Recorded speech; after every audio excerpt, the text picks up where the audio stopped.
Roll call? Councilmember Martinez? Here. Councilmember Medina? Here. Councilmember Pats? Here. Vice Mayor Bowders? Here. And Mayor Donahue. Here. Approval of the final agenda. Can I have a motion? Move approval? Second.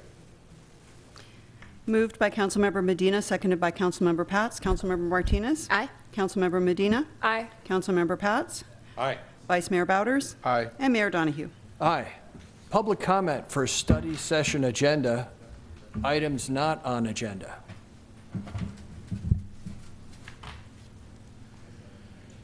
Seeing none, ex parte communications.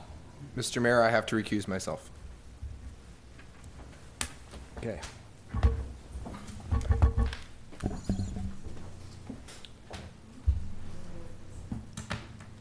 Okay, the study session.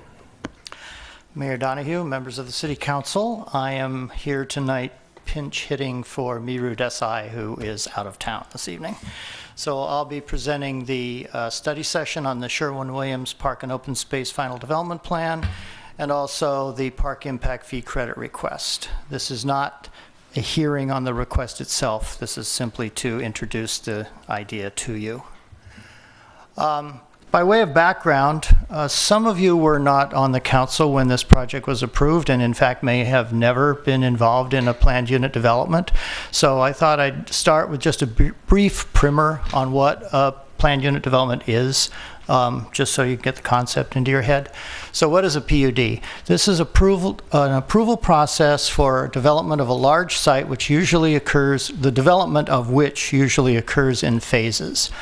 And a PUD consists of two stages of approval. The first stage is a PUD zoning of the site and a preliminary development plan, and that sets the master plan for the overall development. Then the second stage of approval is typically several final development plans, or FDPs, that specify the detailed design of each phase of the development, including the buildings and open spaces that are included in each phase. PUDs are approved by the City Council by ordinance following a recommendation from the Planning Commission. And the FDPs and any associated subdivision maps are approved by the Planning Commission and don't typically go to the City Council unless they are appealed. However, FDPs that involve creation of city parks are typically referred to the City Council for your comments prior to Planning Commission approval. So that's why this is before you tonight. Ultimately, this FDP will not come to you unless it's appealed, but we would like to get your comments before the Planning Commission considers it. This is the same process that we followed for the Christie Avenue redesign, Christie Avenue Park redesign and expansion as part of the Marketplace PUD. So the Sherwin-Williams mixed-use PUD zoning and the preliminary development plan were approved by the City Council by ordinance back on November 1st, 2016, about a year ago. Some of you will remember that. The PDP covers the redevelopment of the former paint factory site and the adjacent city-owned parcel with 4 new buildings, which will include 400 residential units, 2,000 to 8,000 square feet of ground floor commercial space, and an art gallery space that fronts on Horton Street. The reuse of the existing 74,000 square foot building for office, 2 new streets, the Hubbard Street extension and new 46th Street, and 3.53 acres of public open space, public park and open space area on the city-owned property, and in 4 so-called park open space parcels on the Sherwin-Williams property. So this is the site plan for the PUD, for the preliminary development plan, which may look familiar to some of you. This is the city parcel up here, and then the rest of it here is the Sherwin-Williams parcel. This is the existing building that will remain, and these little dashed lines here represent a so-called pass-through, which is a ground level, kind of a tunnel that will go through the building on the ground floor, connecting 45th and Horton Street across to this walkway here that will then go over here to the city park and the greenway. This would be the city open space parcel. This is what they're calling open space parcel 1, which is the rest of the park area. Open space parcel 2 is over here. It wraps around this building on parcel D. Parcel 2 would be the space here between these 2 buildings. parcel 3, and parcel 4 is this space over here. This is where the where the art gallery would be, and this would be an open space plaza associated with that art gallery. The 4 new buildings here would have the 500 dwelling units and the ground floor commercial space. So after the PUD and PDP were approved by the City Council about a year ago, on January 5th, Lennar submitted 2 FDP applications, one for the 4 new buildings and one for the park and open space areas, which is what we'll be talking about tonight. And then on May 25th, the Planning Commission approved a tentative subdivision map for the project. Its conditions of approval require a park improvement agreement, and that will need ultimately City Council approval. The Planning Commission is scheduled to consider approval of the Park Open Space FDP on December 14th. And they are tentatively scheduled to consider approval of the FDP for the new buildings on February 22nd next year. A separate FDP application for the existing building will be submitted in the future by whoever buys that building from Lennar. The Park Open Space FDP has had extensive vetting by the public and various city commissions and committees. There were 2 community meetings. I believe that some of you were at these meetings. Both were held at ECCL, one on December 30th with about 30 people in attendance, the other on April 6th with about 12 in attendance. The Planning Commission has held 3 study sessions on the dates shown here. The Parks and Recreation Committee has reviewed the project on these 3 dates. The BPAC has reviewed it once on July 10th, and then they're scheduled to take a final look at it on December 4th. And in addition to all of these, Lennar has also been working closely with the Park Avenue Residents Committee, the local neighborhood group known as PARC, P-A-R-C. So this is the site plan for the Park Open Space FDP. The applicant will be walking through it in more detail, but I just want to give you kind of a high-level overview. There's 10 things that are called out in this plan. One is a large multi-purpose lawn area. Second over here is a children's adventure play area. Third is a landscape buffer here along the railroad tracks. 4 is the gallery plaza next to the art gallery. 5 is an outdoor activity area, which would include a half basketball court and some exercise equipment. A community garden, number 6, over here in the southwest corner of the site. There would be a sculpture garden here at the intersection of these pathways. A so-called art alley here between these 2 buildings. This would be along the pathway that connects the building A with the park. The Emeryville Greenway over here. And then finally a dog park, dog adventure play area, they're calling it, down here. It would actually be 2 dog parks side by side, one for small dogs and one for large dogs.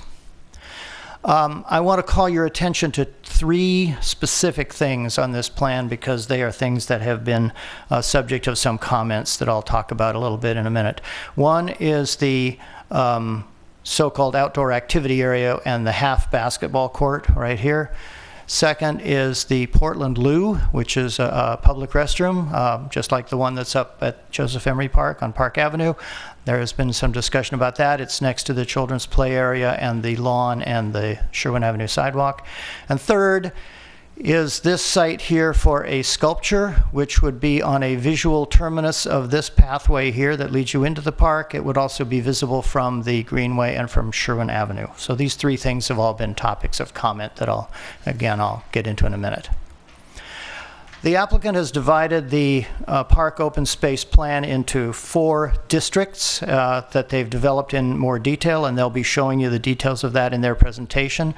District 1 is what they're calling the warehouse district over here. District 2 is the park space itself, which is further divided into sub-areas A, which is the large lawn and the community garden, B, which is the children's play area, and C, which is the half basketball court and activity area. Then District 3 down here is called the Rail District. That would include the Sculpture Garden, the Greenway, and the dog park. And then District 4 is the Boulevard, which is basically the new streets. I've neglected to mention there will also be a new bike share station right here on Horton Street at the just north of 46th Street. There's a number of applicable city plans and policies that apply to this design. I'm not going to go through all the details of these, but suffice to say the Park Avenue District Plan has some policies about street trees. The Park and Rec Strategic Plan has some recommendations for how this space should be programmed, and it has all or most of these things. And then the Public Art Master Plan has some proposals for specifically for along the Greenway and in the Sherwin-Williams site in general.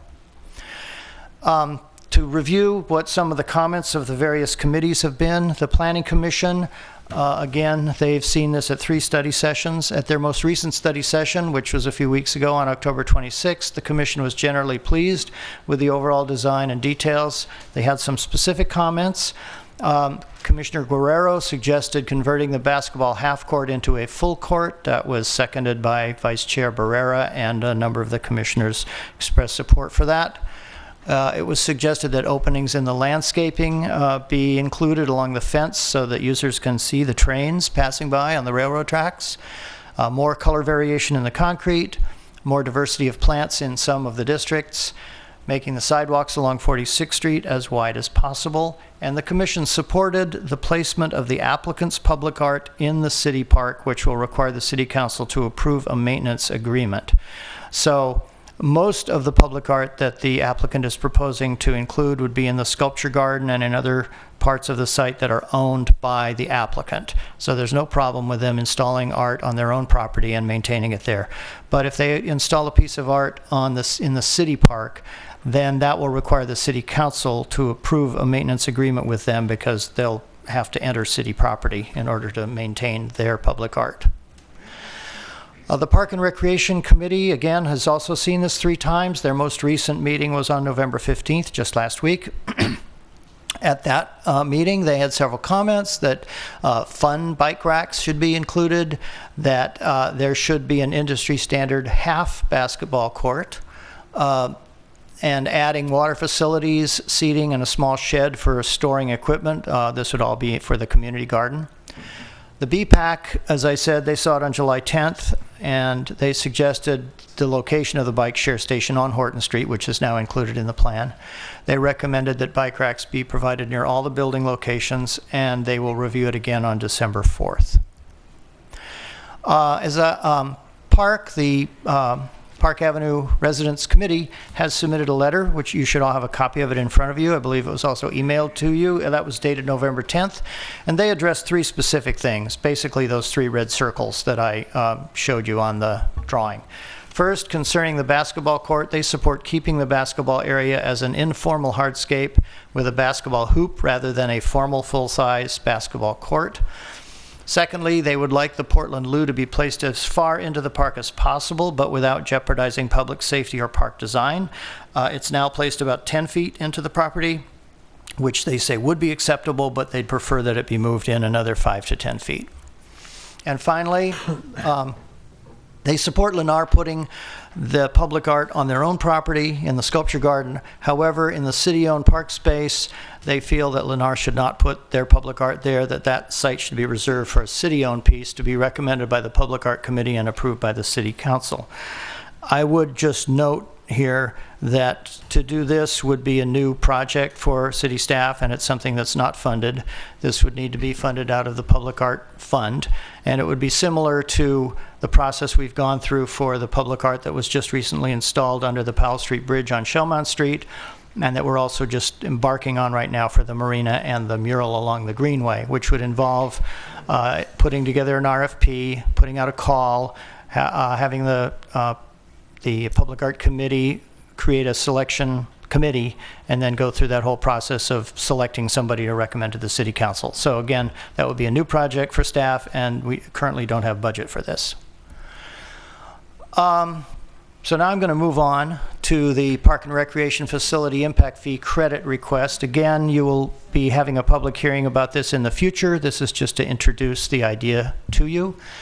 In July of 2014, the Council adopted a Park and Rec Facility Impact Fee on all new development. The Development Impact Fee Ordinance allows applicants to apply for a credit against this fee in return for providing a specified public facility. The applicant has applied for a fee credit that will be coming to you for approval tentatively on January 16th. This project is eligible for a fee credit because it includes construction of a portion of the greenway and a new public park. Both of these are identified as projects that are eligible for funding by the impact fee, and no development bonus points were earned for the construction of these facilities. The maximum fee credit that the City Council could allow is the lowest of three figures. The first is the cost of the so-called specified public facility that's allocated in the impact fee. How much money does the impact fee put aside for this particular project? Secondly, the actual cost to the applicant of building it. And third, the impact fee that will be assessed on the project. So whatever of those three numbers is the lowest is the maximum fee credit that you could allow. So the cost allocated to the, in the impact fee, well, it doesn't exactly say. The impact fee, which references the Parks and Recreation Strategic Plan, allocates $25.8 million for Emeryville Greenway expansion, and this includes the entire greenway from one end of the city to the other. It does include the Sherwin-Williams site. These drawings are included in the plan as part of this fee item, but there is no specific separate cost breakdown for the Sherwin-Williams site itself. So, and the open space on the Sherwin-Williams site isn't going to look like any of these drawings, but it will be sort of a combination of them. So it is consistent with the Parks and Recreation Strategic Plan concept. Now, this is the estimated park fee costs, which is broken down by three different areas. It's a little less than the total amount of open space. I think they've not included the art gallery plaza or the alley, but the rest of it is about a little over 3 acres, and their cost estimate for the whole thing is about $3.5 million.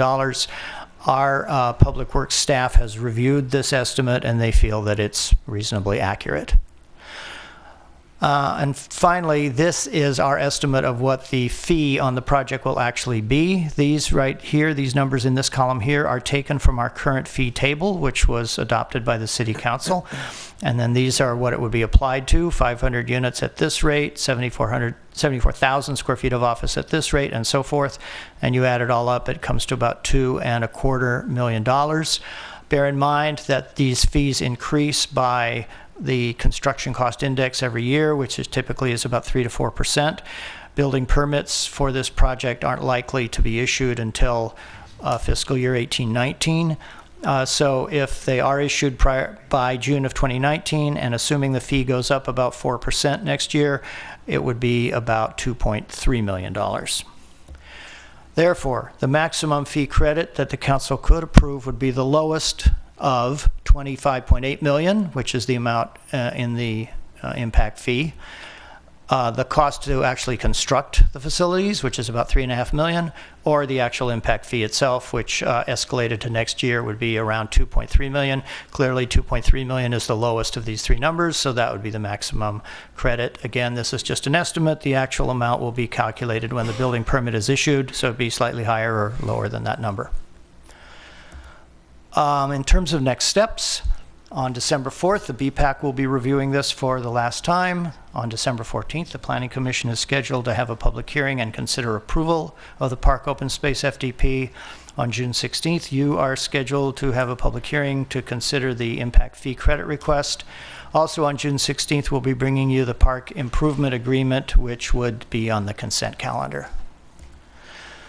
So the issues that we would appreciate your comment and feedback on include: do you agree with the overall programming and with the specific elements of each of the districts? Do you want to add or exclude anything?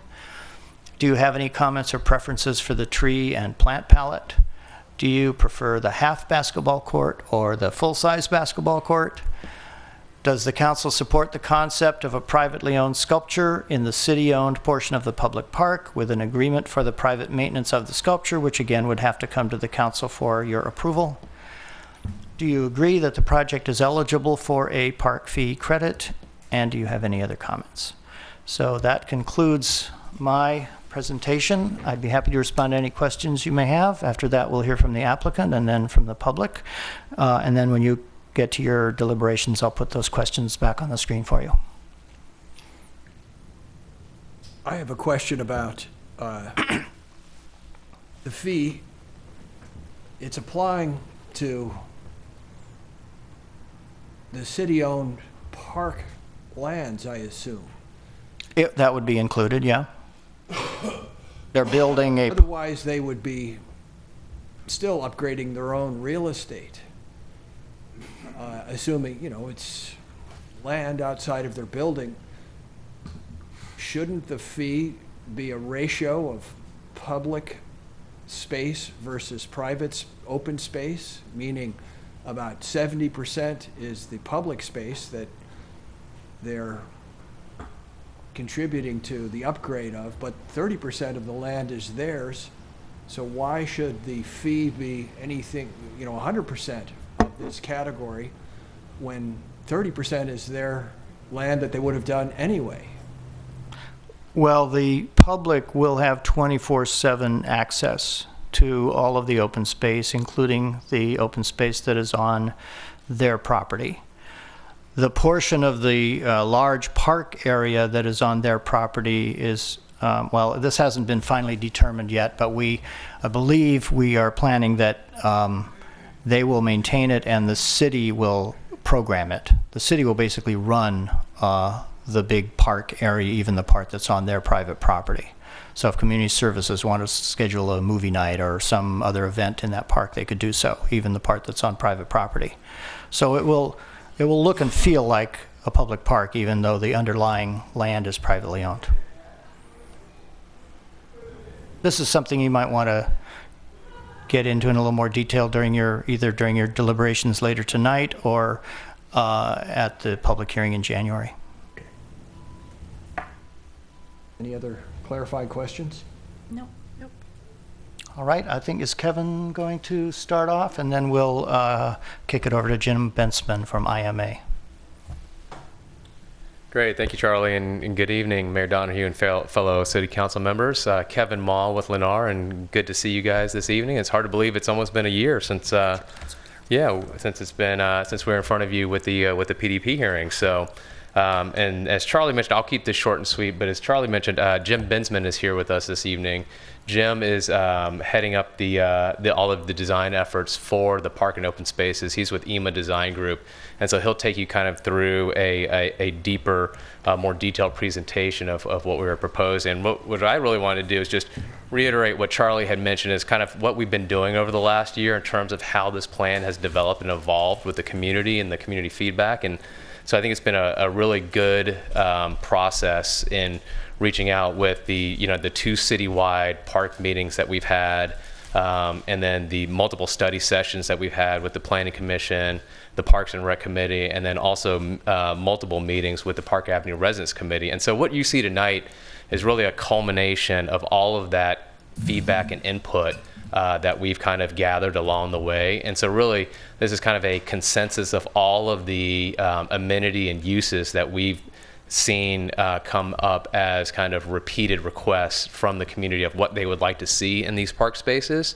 And so really that's what you're going to see this evening. And just to speak about the basketball court, the reason, so I think we as Lennar, we are kind of on the same page as the Park Avenue Residents Committee, and similar on the same page with the Parks and Rec Committee about having more of going with a half court basketball. And what the Parks and Rec asked us to do is do a more of a formalized half court, so kind of square off the edges. And so we're putting together that sketch right now, but not go to a full court basketball. And really the feedback behind that that had actually come up during the citywide meetings that we had earlier. And the feedback that we had gotten was that there was a concern of, like, similar to a tennis court with a full-size basketball court, is because space is of such a precious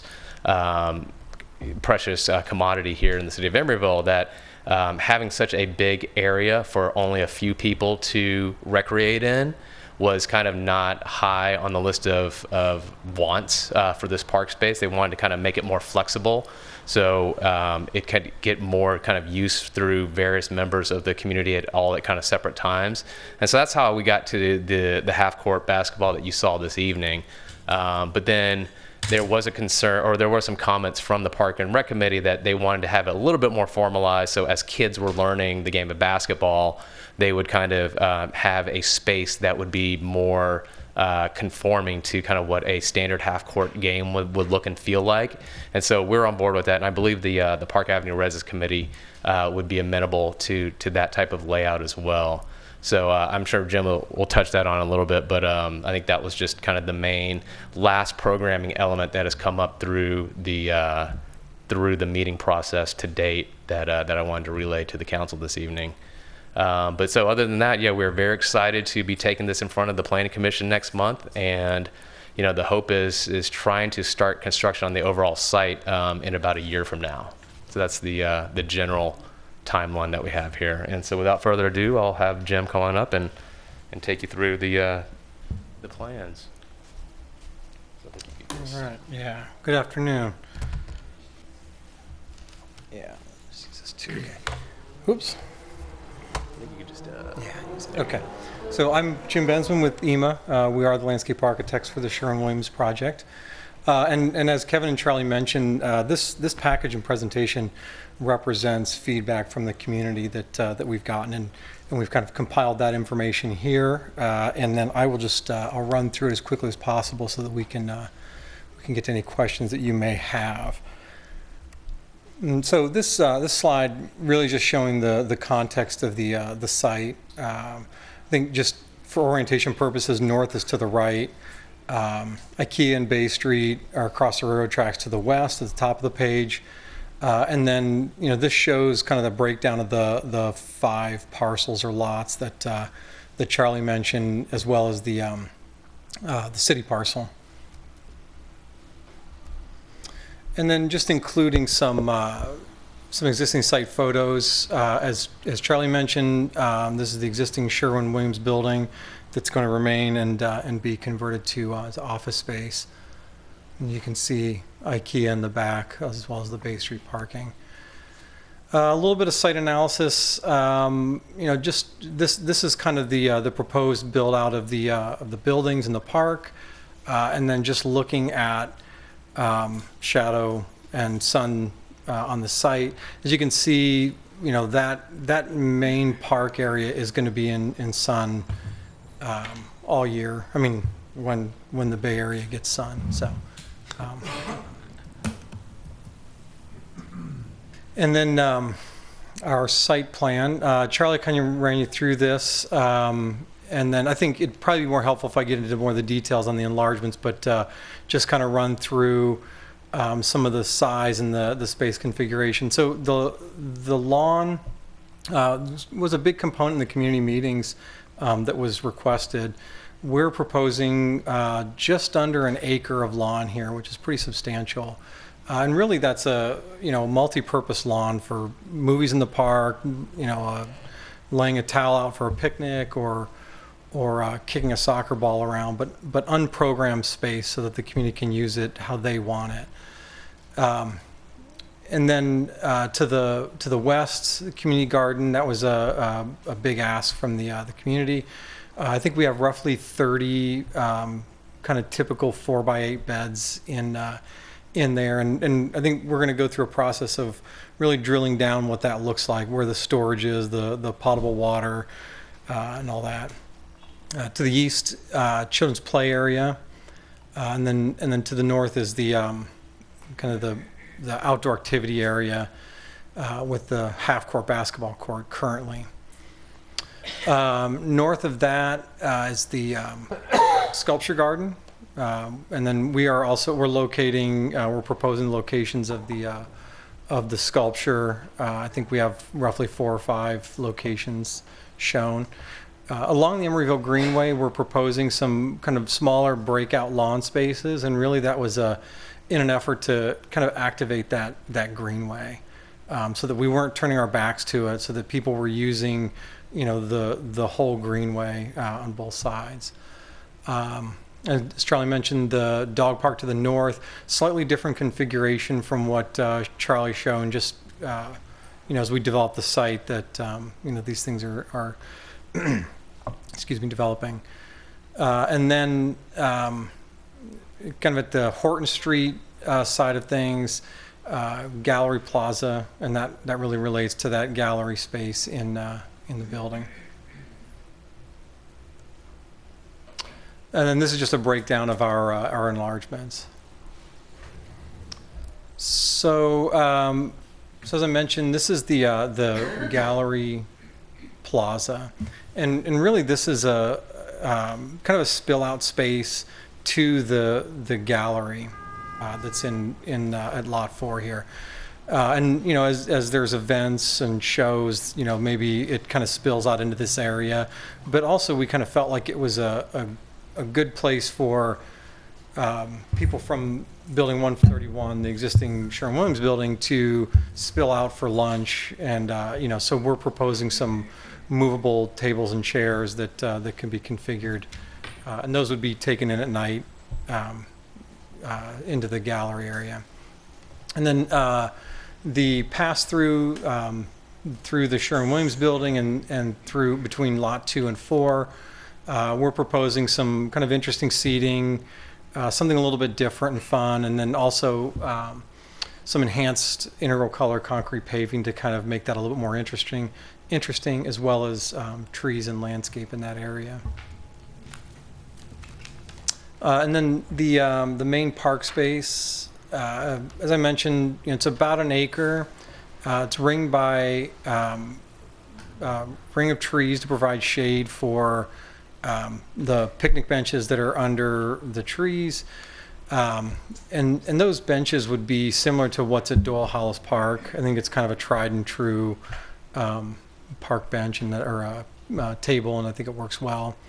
And then in this area is the Portland Loo that Kevin and Charlie mentioned, and the idea is that it is off the street, but it is able to be kind of patrolled by police, so they can see it.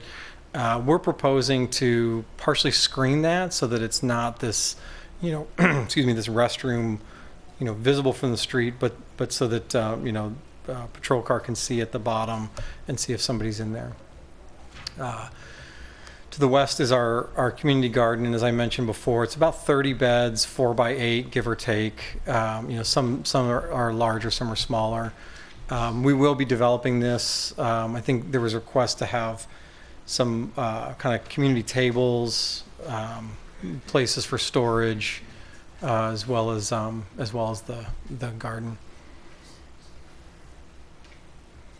Oh, and then this is the location of that focal element that Charlie mentioned. So it kind of located at the terminus of that pass through.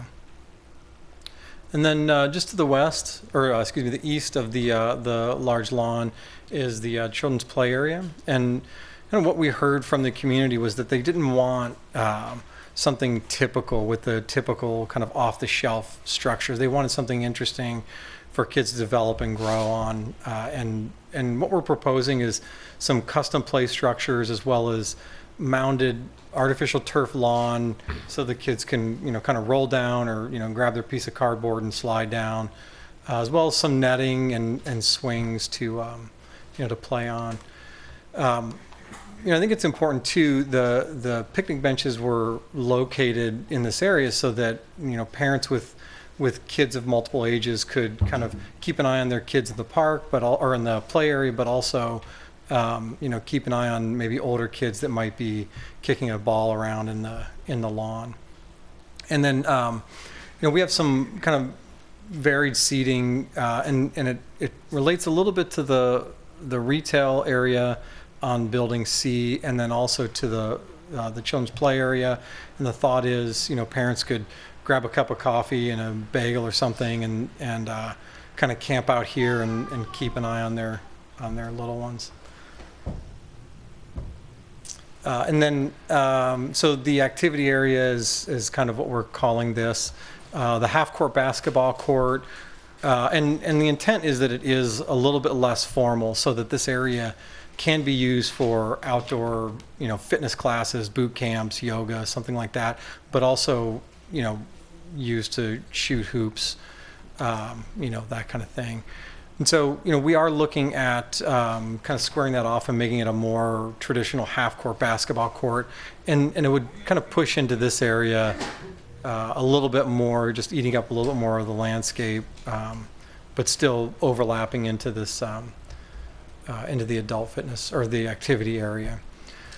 And as Charlie mentioned in the last planning session, there was a request to have some areas that, were kind of viewing platforms or viewing areas for the train. And we've located a couple of them along the tracks. This is one of them, and essentially it's a paved area that would have some seating for, somebody to sit. Kids can kind of press their face up against the fence and, watch the train go by.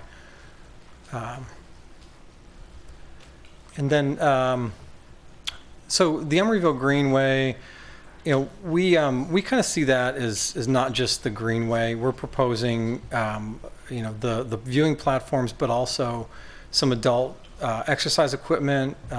It'd be inclusive for people with disabilities as well. And then it would, we're proposing benches and bike racks and lights as well, so that people are really using this, and it's not just people buzzing by on their bikes. And then the outdoor sculpture garden, as you can see, we're this symbol is our proposed location for the sculptures. The paving in this area would be a little bit more enhanced, maybe some concrete pavers with some color and maybe. Just something of more interest. And then to the north is the dog parks. So it's roughly quarter acre, and a large portion of that would be for large dogs, and then a smaller portion for smaller dogs. And it would include some obstacle activities and water fountain, drinking fountain, and the pet waste stations as well. And then Hubbard and 46, I think, this blow up kind of tells the story, the rhythm of the street. So we're proposing some kind of block benches, and they'd be about 2 foot by 2 foot, and then, kind of group close together so that people can have a conversation, but it's not, excuse me, it's not for, you can't sleep on it. So, we really were considering, how that was going to be used in the community.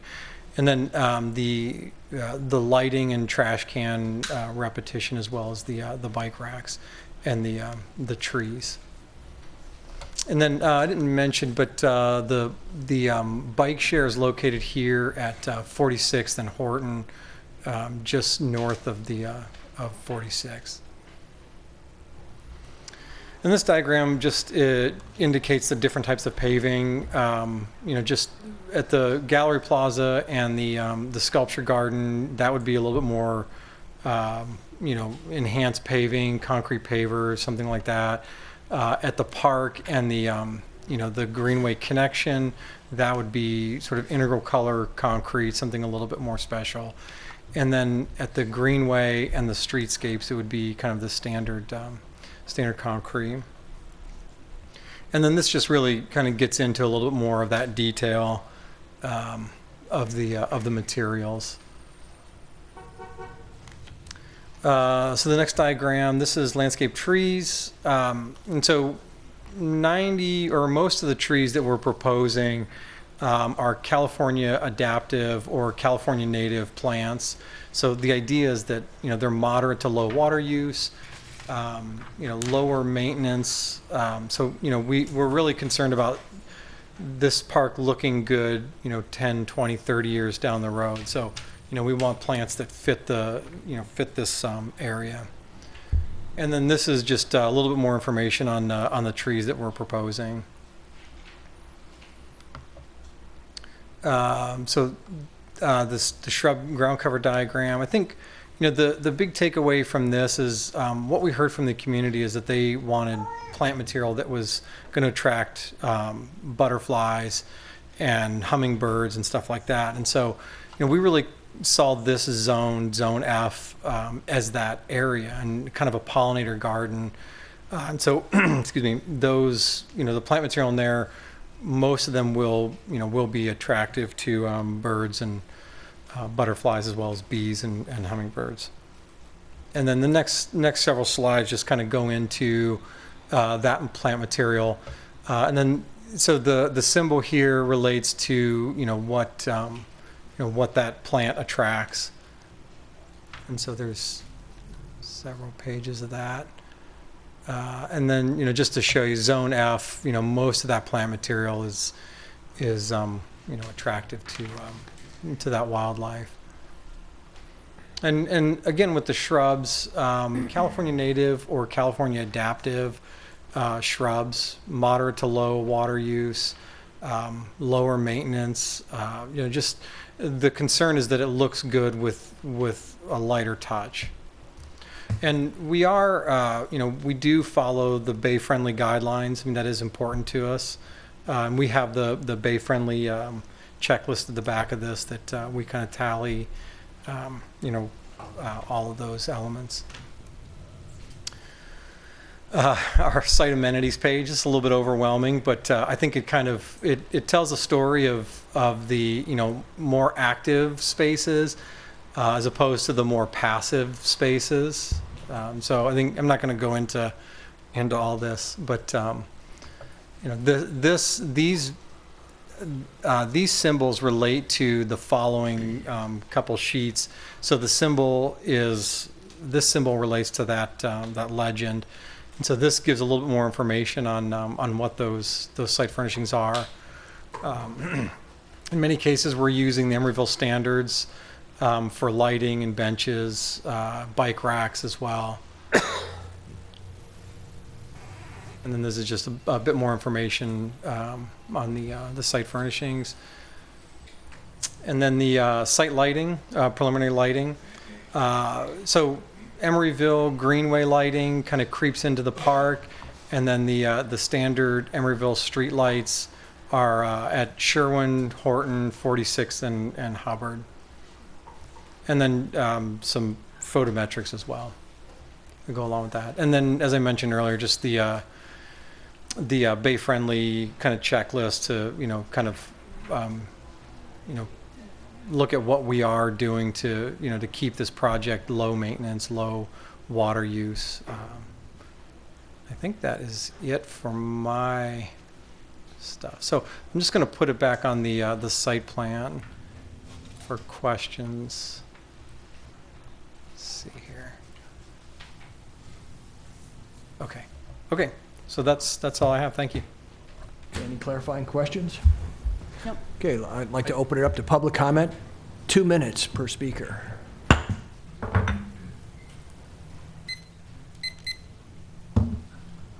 Good evening. I'm Donna Briskin with the Park Avenue Committee, and I just want to reiterate and bring you up to date on some of the things that Kevin already mentioned. And put a little context in this. We wrote this email right after the Planning Commission meeting, and we had several new commissioners who had not been part of the process before, and so we wanted to bring them up to date on what the process was and say where our questions were. In terms of the basketball court, we were actually a little surprised in that meeting because in earlier iterations, the discussion had been around tennis courts and bocce ball courts. And the public, each time it was raised by Planning Commission, by somebody else, the public said, we really wanted more flexible space, not just our committee, but in the public workshops and in Park and Rec. So that's how the half basketball court came to be. In fact, it's the only really dedicated space there. We went to the Park and Rec Committee and are in total support of evening that out, so it's a full half court basketball court. In terms of the Portaloo, we're fine. We love it being in the children's play area. Our comment was that it not look like the one behind IHOP, that it becomes a street amenity instead of a park amenity. And so it's in 10 feet now. If it could be another 5 feet, we'd be happy, but some sort of visual thing that would keep it safe, but would again, not make it look like it's plunked onto Sherwin would be great. But again, the way it is now is perfectly fine with us. And then finally, in terms of the sculpture on the just complicated land thing in the Public Art Committee, in that meeting there was discussion about the legal problems about whether it was Lennar's, responsibility of the cities. And what we wanted to ensure was that the piece of art there, because it is the focal point from the new cutway from 45th, and it is central, it's sort of the major piece of the thing that it's up to what would normally be in a city park. And so we've talked to Lennar about involving the Public Art Committee, even if it doesn't turn out to be funded that way, so that that's a stellar piece. Thank you. Where the signage sheet is. Further public comment? Yeah.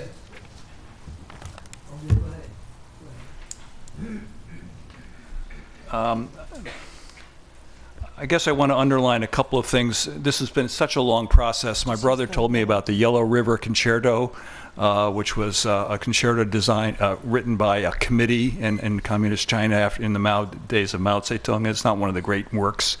So there's always a danger when you have too much input, nothing great comes out. But I do think among all of this process, there's been so much input and so much thoughtful process has gone into it. And I have to say, as a resident and member of Park, I'm really pleased and impressed by how much of neighborhood input has come into the plan. I do want to emphasize the birds and butterflies.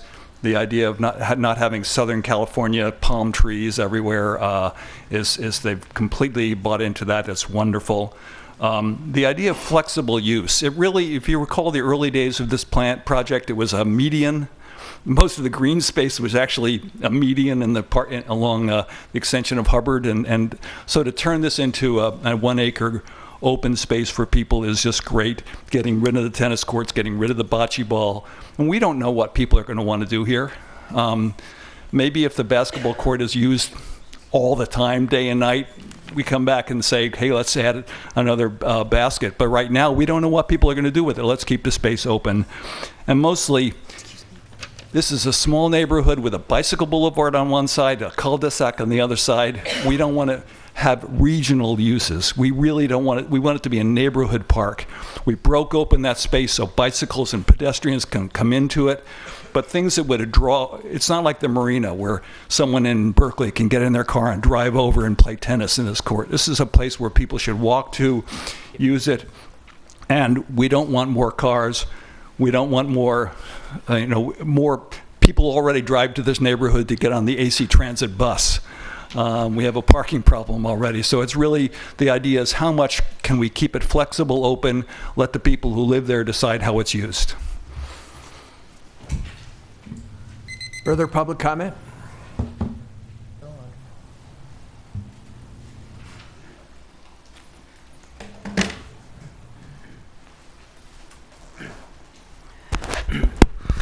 Good evening, ladies and gentlemen. My name is André Carpio. And last time, when this was up, I did ask one question: what have we been doing about energy sustainable? If we have made any plan for solar panel and for windmill. And the gentleman said, oh yeah, upstairs we have something, but I was not invited to look at the system. So maybe it's something that I could take a look up there. But the second thing is that there is so much fuss about the greenway and the park and all that, which is nice, and people playing and all that. But we have an urgent problem here, in this town, not only this town, all over. What about the homeless? Anything for the homeless? I mean, are we going to fence it and have the police chasing the homeless and seizing their stuff because they found a place that they could sleep overnight? I mean, it gets to be something that is, I don't want to say unnecessary, but something like all the library we have here, we store books, and there is no room for the homeless, so we should burn the books and put the homeless inside the library. So it is fuel, that, and today, nowadays, all these books are useless, worthless, pointless. Everything is on computer, and those who are in the library, all they do, they watch computer game and all that. So anyway, we have a problem, and I have a problem with this thing here because the issue of homeless has been completely forgotten, and that's not good. I want something that to be done on that. And I did mention that some time ago that we have to have an area where we have to put our garbage, if you consider the homeless garbage. Thank you. Further public comment?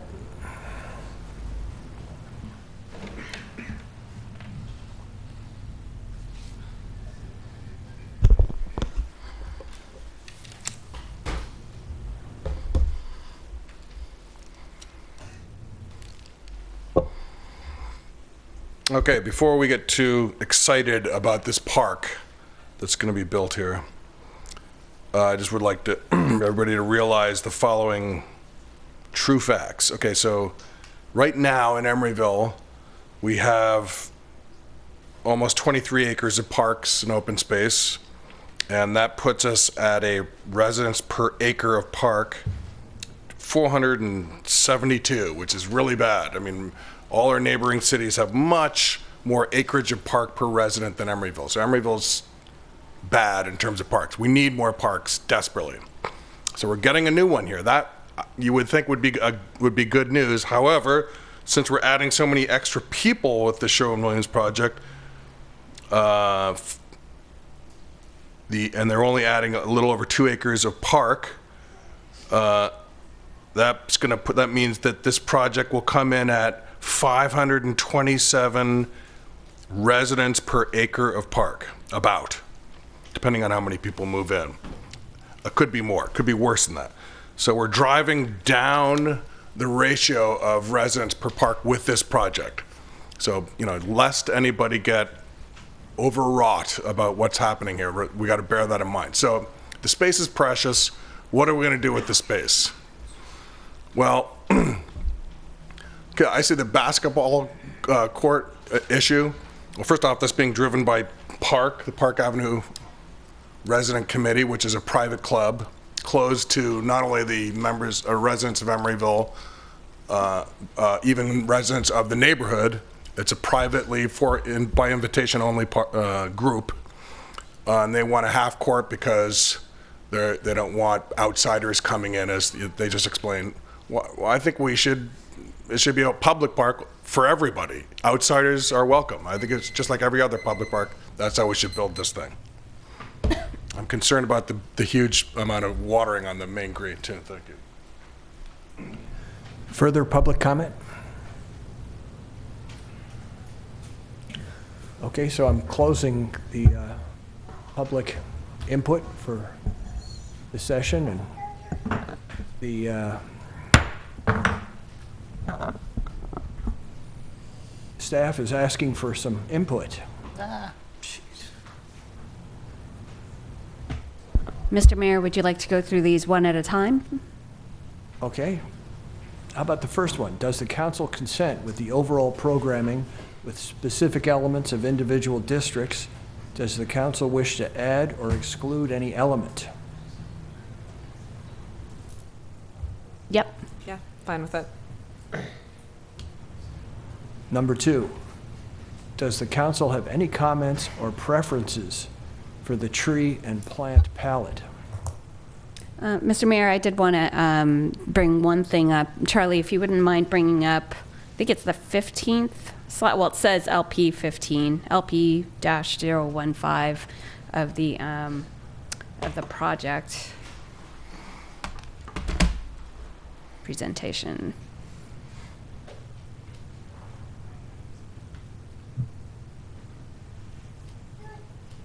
So right along Sherwin Avenue, there are two gray trees, and those are the existing trees. They're hackberry, Celtis australis, and the blue dots represent trees that will match those two trees. And the comment I'd like to give is I'm hoping Planning Commission and the developers would consider one of the other trees to match to. This tree has a lot of berries that drop for a great part of the year and create a big mess.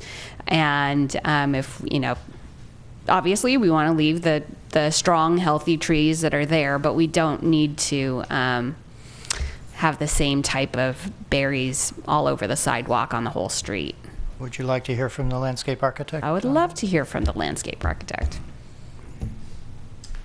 Great comment. Actually, I think one of the conditions of approval were to match the existing trees and to maintain those. Right. We would love to not use the Celtis along that. And there are other trees on that same street that you could Right. match, and Right. I would say it would be a better match. Yeah, I totally agree. I think we are open to a different type of tree. Great, thank you.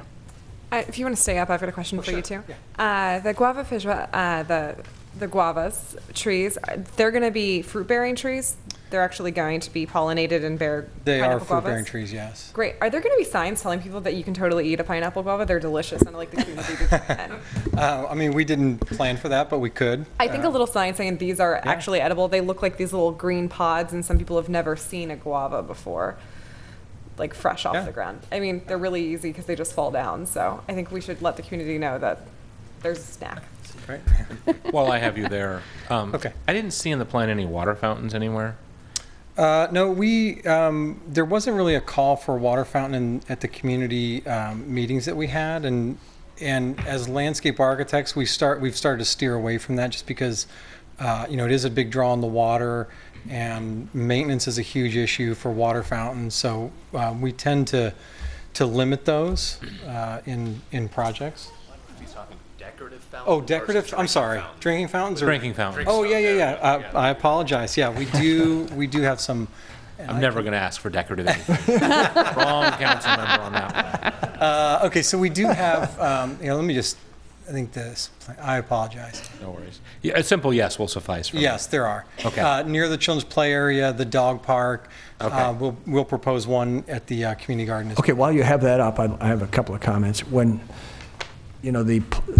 the individual garden boxes on the community garden right up against the wall of the property there, those are not going to get any sun. Right. And you're going to, maybe that's where the garden amenities should be, with the shed for the tools or whatever. Right, and that's a great comment. And as I mentioned, I think we're still in development with the layout of this, and the number of garden boxes will fluctuate a little bit based on the amenity, storage, and all that stuff. So I think that's a good point, and likely composting stuff is going to be in that corner, and tools and implements and such. I was pleased to hear on the sun aspect of the use of the park, that, say, in the area right on Horton Street, down at the next to the art gallery, Okay.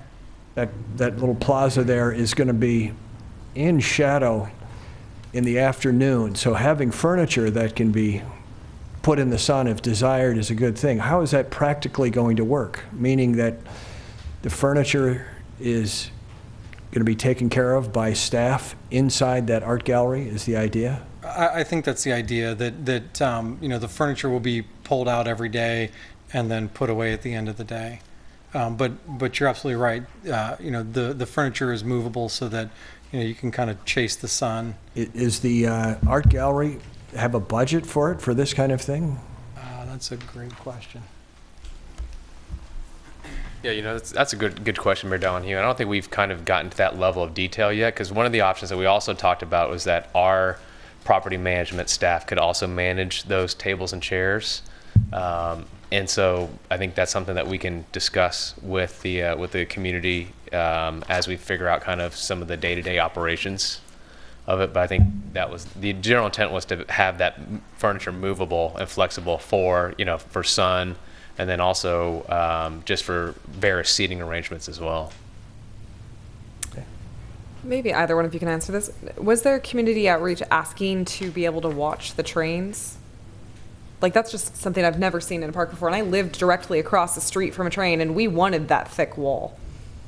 There was a request for a platform, like that people could walk up, and I think our take on that was that the Horton Landing pedestrian bridge could kind of put you up there, but then at the last planning commission study session there was a request for something right on the train, the ground train view, tracks. train viewing area. Right.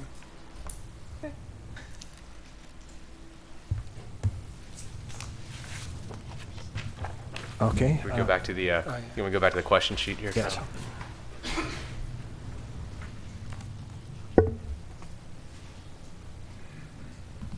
So we go full screen. Where is it? Does the council prefer a half basketball Or a full sentence? or a full-size court? Any opinions? So, go ahead, please. So I feel pretty strongly about wanting a full-size court. I get the request for usable space, but what I have found is that if you have a full-size court, you get full-size usable space for multiple things. So if you want, activities, I think somebody mentioned yoga or something in the middle, it's still there. If you have a half-size or a quasi-court, then you get no full-size court option, and doing something later is really very challenging. And I'm not aware of a full-size court outside of the ECCL in the city of Emeryville.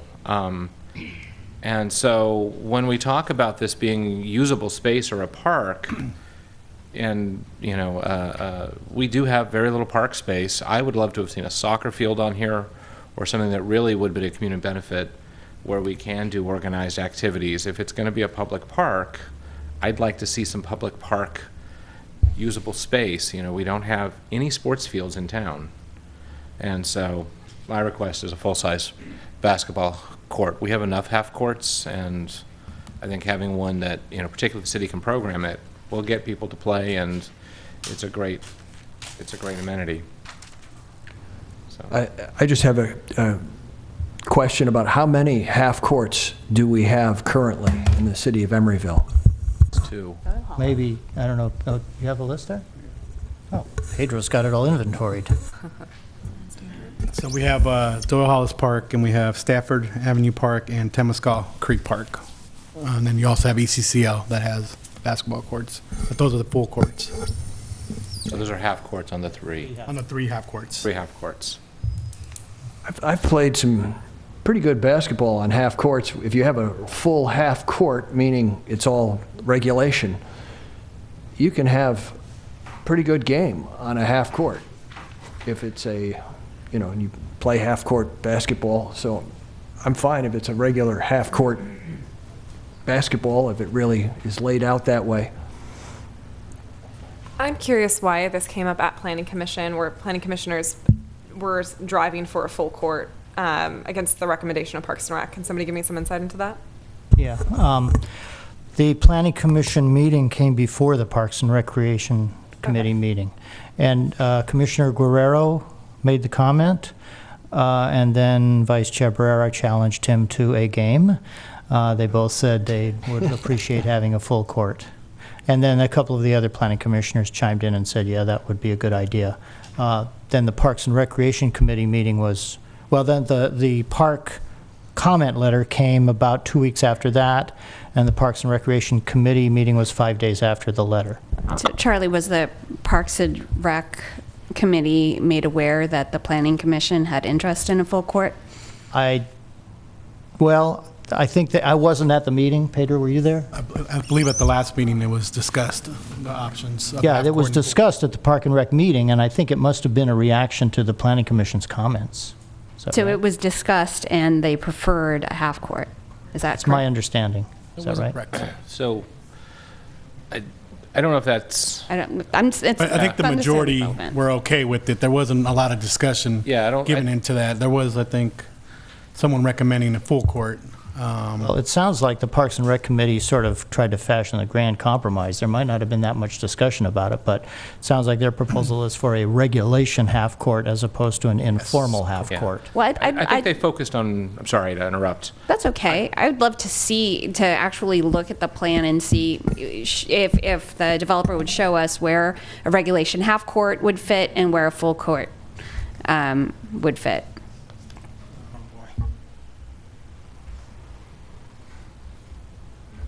So let's see here. This might be better on the enlargement.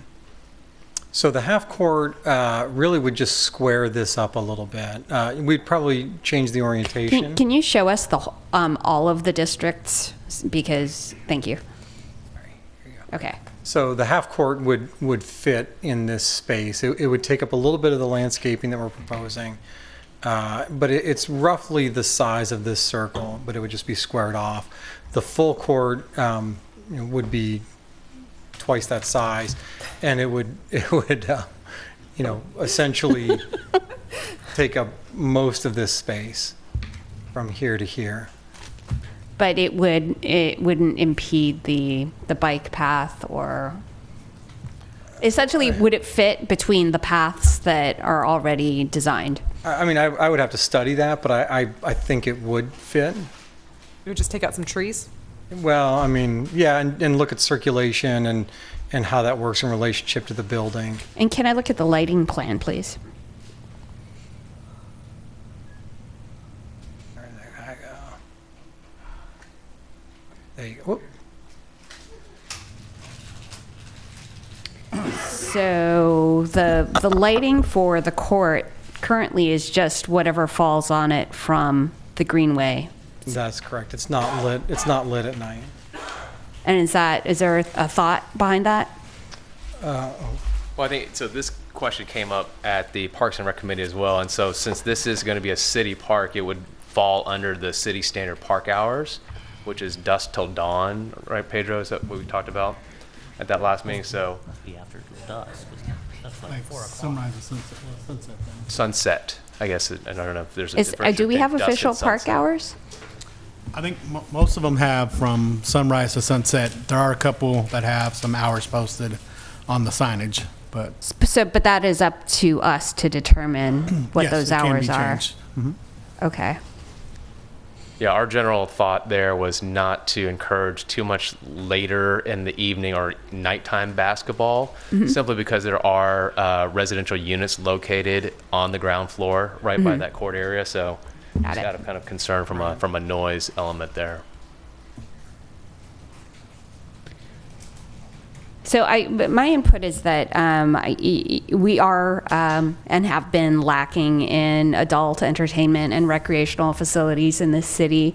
And when we opened the skate park, it became abundantly clear that sometimes when you stumble upon the right use, the use can just explode, and folks there are people skating at that park right now, and I'm not suggesting that we light this basketball court and that it be used all night long because of its proximity to residences, but I think that in striving for having a space that could be used for many things, I don't think that a full court basketball setup would prevent us from using that area for other needs. And so, I'm going to defer to the Planning Commission on this, but I would be in support if we went half-size regulation or to a full-size court. I think it would be very well used. I agree with that sentiment. Should we go back to the questions here? Please.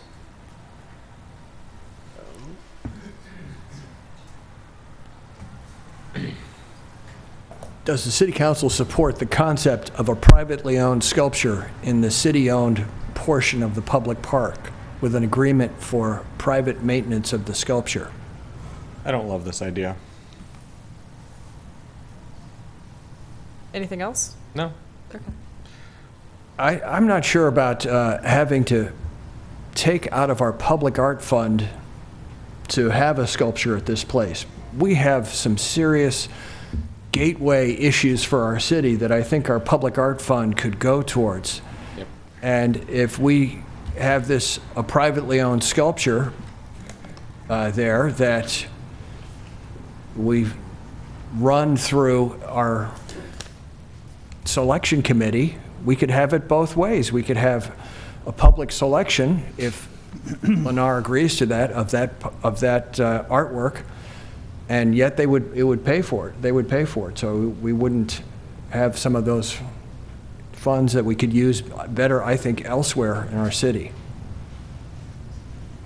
Sure. Nope, I think that's fine. Yeah, fine, yeah. I support having the Art Commission have input on this, but yeah, not making it the burden of our staff to do all the work. Yep. Okay, on to, does the council agree that Sherwin-Williams mixed-use project is eligible for a park fee credit?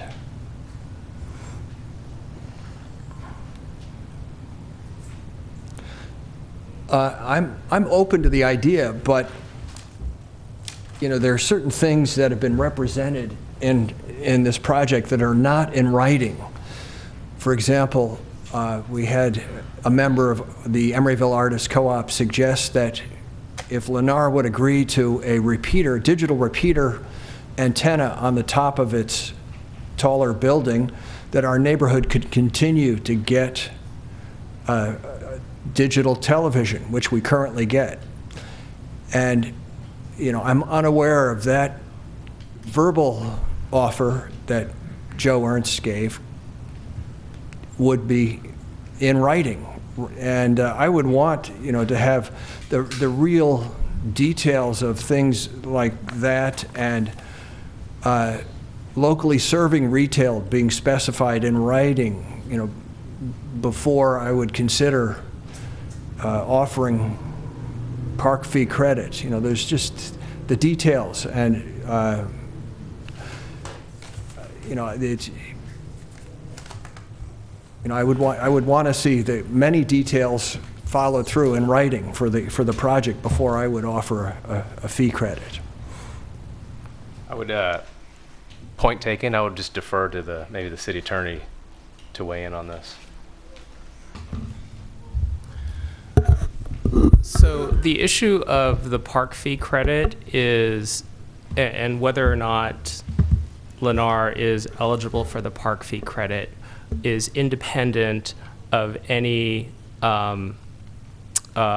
conditions that the city would impose. So the sort of conditions of approval that we would normally impose through the PDP process or any of the other land use approvals. And so my recommendation is that you consider the park fee credit request only in the context of the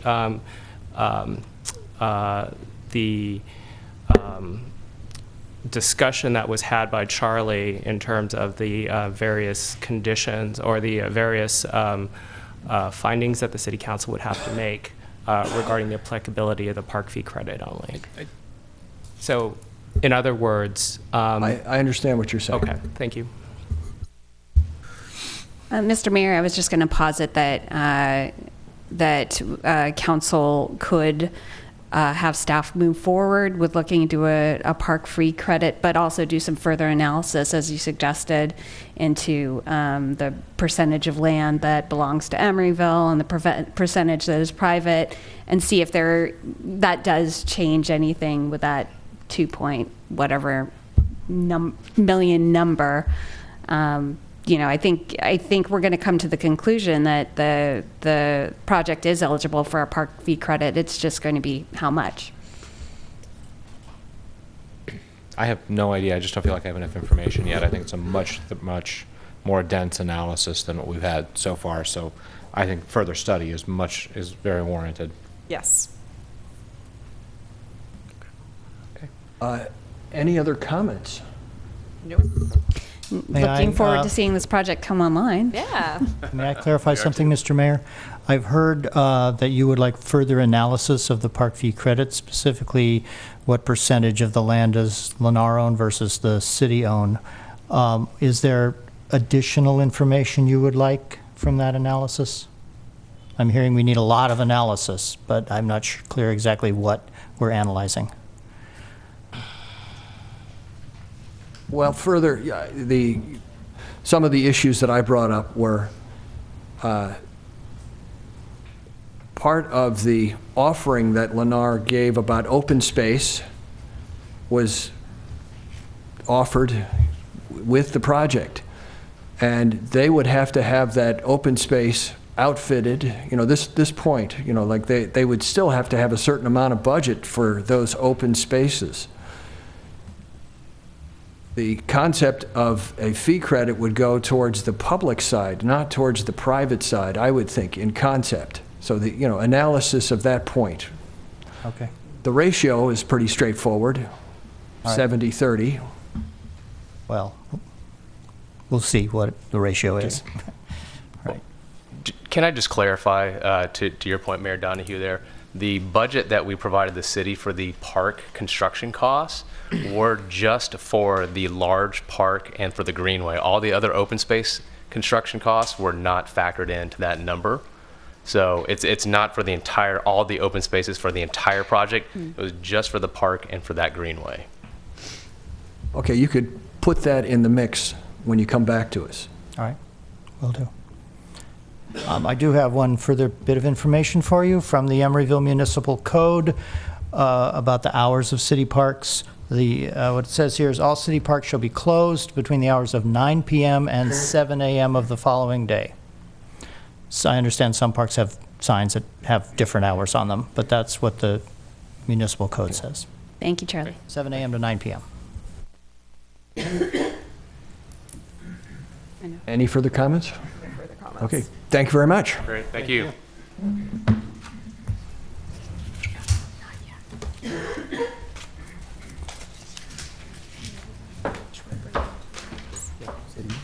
Short break in between meetings. Yeah, maybe that's a good idea. I would like to take a 5-minute break, if that's okay. Sure. If you can give us maybe like 2 minutes, and then we have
Before they leave, can we have the mayor get his picture with them up here? Oh, yeah, yeah. Is- The mayor. Come back.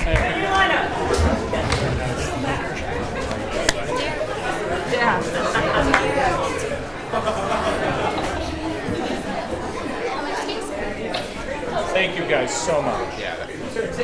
It was Christian. Background of their picture. Scott, the big tall guy. The oldest sixth grader in the crowd. Do you need a camera? So, Yeah, we need some camera. Oh, we got oh, yeah, our clerk. Got the clerk on it, I see her. Oh. I tried to tell Pedro. I think it's hilarious. Wait. Whatever. Photoshop.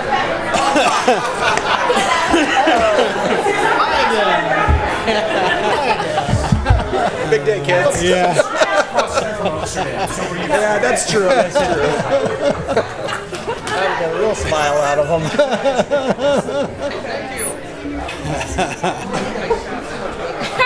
Is that hilarious? Our parents. Yeah, they're fine. He's good smoking anyway.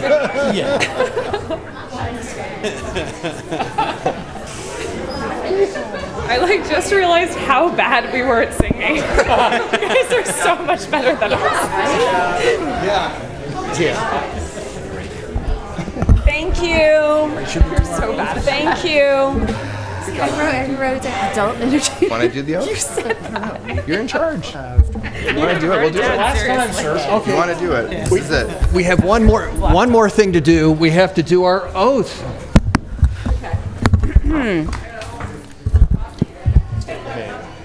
I, John Bowders, Martinez, solemnly pledge that I will support and defend the Constitution of the United States and the Constitution of the State of California as I discharge my duties as a city council member for the city of Emeryville.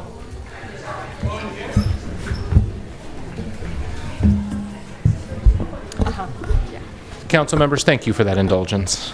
Thank you, Councilmember Pats, for pulling that together. That was really great. Wow, that was so much better than we sound. There's no question about that. Okay, we have a special meeting, and so I call to order the meeting. And do we need a roll call? Sure, why not? Councilmember Martinez? Here? Councilmember Medina? Here. Councilmember Pats? Here. Vice Mayor Bowders? Here. And Mayor Donahue. Here. Approval of the final agenda for this meeting. So moved. Second. I think I heard Councilmember Pats and Vice Mayor Bowders. Councilmember Martinez? Aye. Councilmember Medina? Aye. Councilmember Pats? Aye. Vice Mayor Bowders? Aye. And Mayor Donahue. Aye. Public comment for items not on the agenda and for this meeting. Okay, seeing none. Ex parte communications. Mr. Mayor, I have several. In the past year or so, I have had communications with members from the Rochambeau Group, the MN Group, East Bay Therapeutics, and Sapphire. Also listed under different company names, but for the purpose of this meeting, those are the names that are related to this item. Mr. Mayor, I have the exact same list of ex parte communications, and I believe Councilmember and I both also have a number of residents living in buildings that are proposed for siting of cannabis dispensaries as well. Correct. I have received communication from Rochambeau, and I believe and there's a lot of names. Sorry. And last one, in East Bay Therapeutics. I've gotten emails from all of them. Yeah. And I'm just going to make this easy on myself and say the same for me as member Medina. So Rochambeau and emails from the rest. So The same for me. Okay, that brings us to action item 6.1. Resolution of the City Council of the City of Emeryville authorizing police chief to issue a cannabis dispensary retailer permit for a storefront dispensary.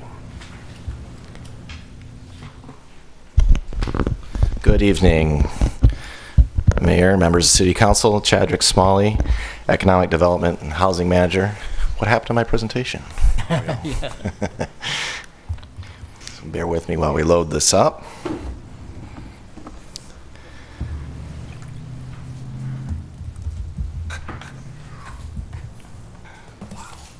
Doesn't pay to turn it off.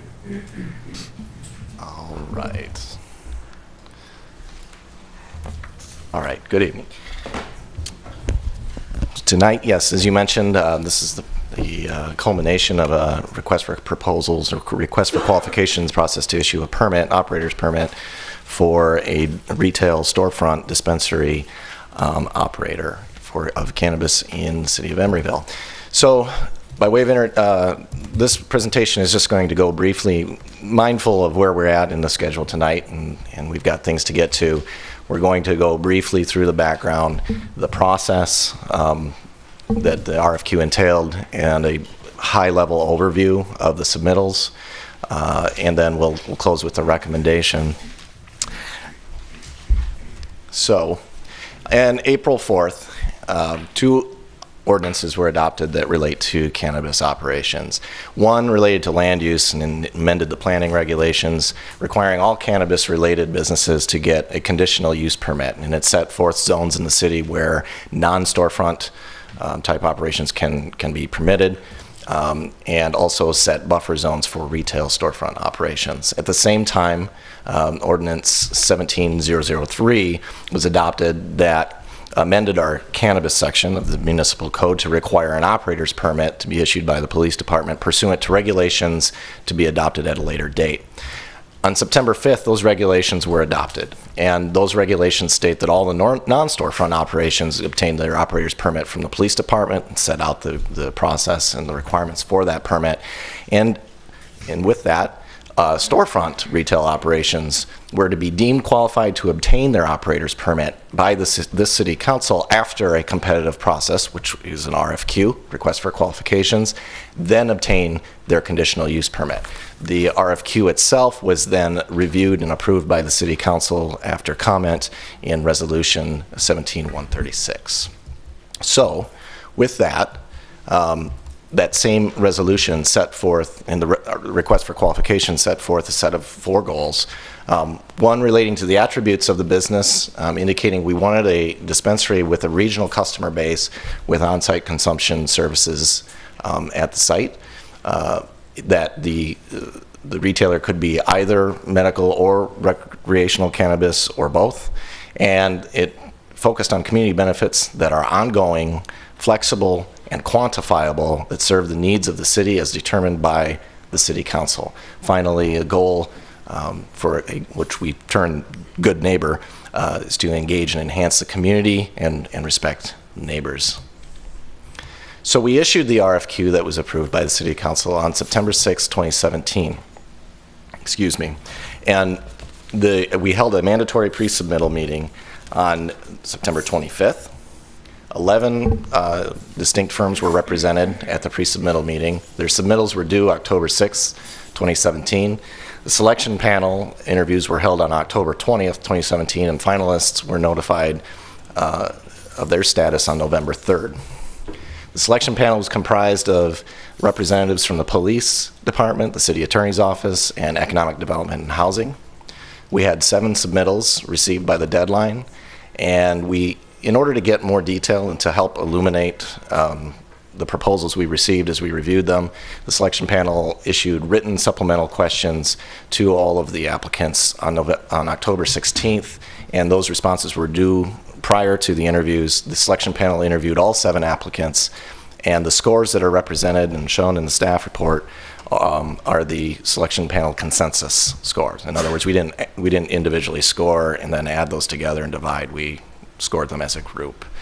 This table is in the staff report and shows the breakdown of the total scores, both the raw score and the weighted score, keeping in mind that the weighted score includes the weighting factors that were selected in the RFP by the City Council. And we are, while the resolution indicated that we would bring 3 finalist firms to the City Council, as we reviewed the submittals received, it became clear to us that we had different business models represented, and different firms do different things well. And accordingly, we saw 4 that were, the selection panel field were qualified to operate in Emeryville, and these represent different business models. And so in order to give the City Council the option to select from those, we are advancing 4 rather than 3 for consideration. So we will go through the top 4 in score order at a very high level. Again, there's a lot more detail in the staff report, as I'm sure you've seen, that talks about each individual rating factor and how those were arrived at by the selection panel. Starting with Rochambeau, also known as New Leaf, and I will try to be consistent with the names of the firms involved. Rochambeau's application stood out because it was an experienced operator and experienced in the adult use or recreational use market in Nevada. They were a largely traditional retail format of a store and is an emerging brand in the Nevada market, and that's the brand that they proposed to bring to Emeryville. They showed demonstrated support by their closest neighbors for the site that they've selected, and they had very strong knowledge of our local requirements. MN Group, also known as Green Door, also similar business model to Rochambeau and New Leaf, a traditional retail format, and also a well-experienced operator, and is an established Bay Area brand that already exists. Long-standing ownership partners, folks that have worked together for over a decade, including an individual impacted by the war on drugs. In the third place, East Bay Therapeutics submitted a proposal that's a different model. It's a storefront retail store, of course, they all are, but this one included as an integral part of its business plan a delivery format that dispatches mobile dispensary units through an app. And this is fundamentally different and sort of plays into the direction that some retail is moving, and we felt this merits consideration. In addition, they had experience operating a dispensary near sensitive uses, and they also include an incubator model in their proposal that seeks to bring underground businesses that are in the cannabis field out into the daylight and to legalize them. This was a technology-focused model that used some pretty astounding technology, frankly, with regard to how those mobile dispensing units are dispatched and the security that has to be attendant with that sort of model. Finally, in the 4th place, we had GL Partners, also known as Harvest. This model is a retail and consumption lounge format included because the consumption lounge is an integral part of their business strategically. This business looks to normalize cannabis retail and applies retail science to the cannabis field. It's an experiential retail approach where a lot of events and interacting with staff and the product is encouraged. And these folks, too, are experienced dispensary operators with an established brand in the San Francisco market. That's at a very high level, each of the 4 finalists that we forwarded to you. Our recommendation is that you allow, I believe all 4 of the finalist applicants at least are here. And we'd encourage you to, if the mayor so chooses, to allow them to comment, provide a brief comment to the council, and then followed by public comment. We recommend, staff's recommendation is that you select one of the top 4 applicants, but we want to point out that according to the resolution, you can select more than one or none of the applicants. Again, the panel found that all 4 are qualified. The selected applicant will be deemed qualified, as I mentioned, to obtain the operator's permit, and this is not the end of the story. Their next steps would be to obtain a use permit from the Planning Commission and an operator's permit from the police department. This is worth noting because both of those are opportunities for the city to look at, in the Planning Commission in particular for the use permit, to look at site-specific issues. This process is not about a site. We did ask about what sites were being considered because it helps establish that the operator has put some thought into locating in Emeryville, but it is a very small part in the overall scheme of things. The process is focused on, is this a good business fit with the economics of Emeryville? And does this business provide the level of community benefits that the city council expects from a dispensary operator? So that conditional use permit will look at site-specific issues, land use issues relating to all sorts of things. The operator's permit from the police department will look much more closely at the security plan and how the day-to-day operations are conducted. And then finally, of course, they would be required to obtain a business license. And then after this, after your decision, the selected applicant has a year to obtain all of those permits, including the permit from the state. And that period, 1 year period, can be extended for good cause, but the intent of this is to ensure that progress is being made towards opening the establishment and fulfilling the goals that we've stated in the RFQ. And with that, I'll take any questions that you have for me. Clarifying questions for Chad? No. Okay, I would like the applicants to do a 3-minute presentation each. You can decide, maybe state who you are. Maybe Rochambeau comes first because you're on top of the list. Absolutely, thank you. Sean Luce with Rochambeau Inc. for the record. On behalf of the entire Rochambeau team, I'd like to thank you all for the thought and effort that the city has put into this process. We were thrilled to see our RFQ submission receive the highest score from staff. And here are a few of the few reasons Rochambeau is the best group to operate a cannabis dispensary in Emeryville. In short, they are our experience, our commitment to corporate social responsibility, our location, and our community benefits plan. Our team is made up of the core leadership of Berkeley Patients Group, who have over 50 years of combined experience running a cannabis dispensary. We are nationally recognized as responsible operators and good corporate citizens. We have letters of recommendations from mayors, members of Congress, neighbors, and community organizations.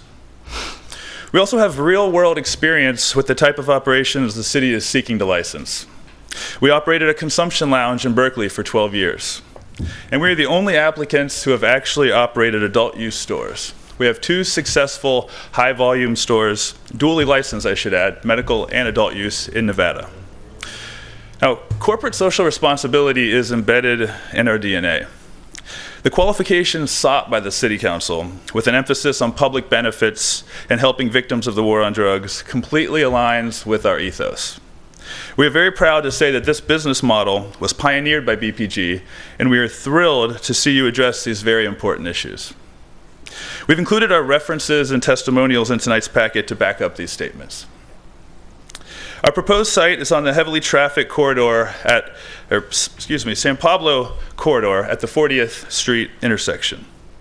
We have strong support from the Adante HOA. We have ample parking and a secure on-site garage. We are easily accessible by public transportation lines. And perhaps most importantly, we're the only applicants with a signed lease. Now, it's one thing to draw up hypothetical plans, but it's an entirely different thing to actually secure property in this red-hot real estate market. We know how important public benefits are to the community, so we have included our entire community benefits plan for your review. A few highlights of our plan include a 1% public giving program, where 1% of gross revenue is committed to a community fund, 30% of which is dedicated to ECAP, and the other 70% is up to the city to decide how to distribute. Our employee volunteer program commits 1% of employee hours to community organizations because we believe in real community engagement. In closing, Rochambeau is the most highly acclaimed operator in the applicant pool, and it would be an honor to serve this community as the first cannabis retailer. Together, we will bring a safe, responsible, and successful model to Emeryville. Thank you for your time. Thank you. Would Green Door go next?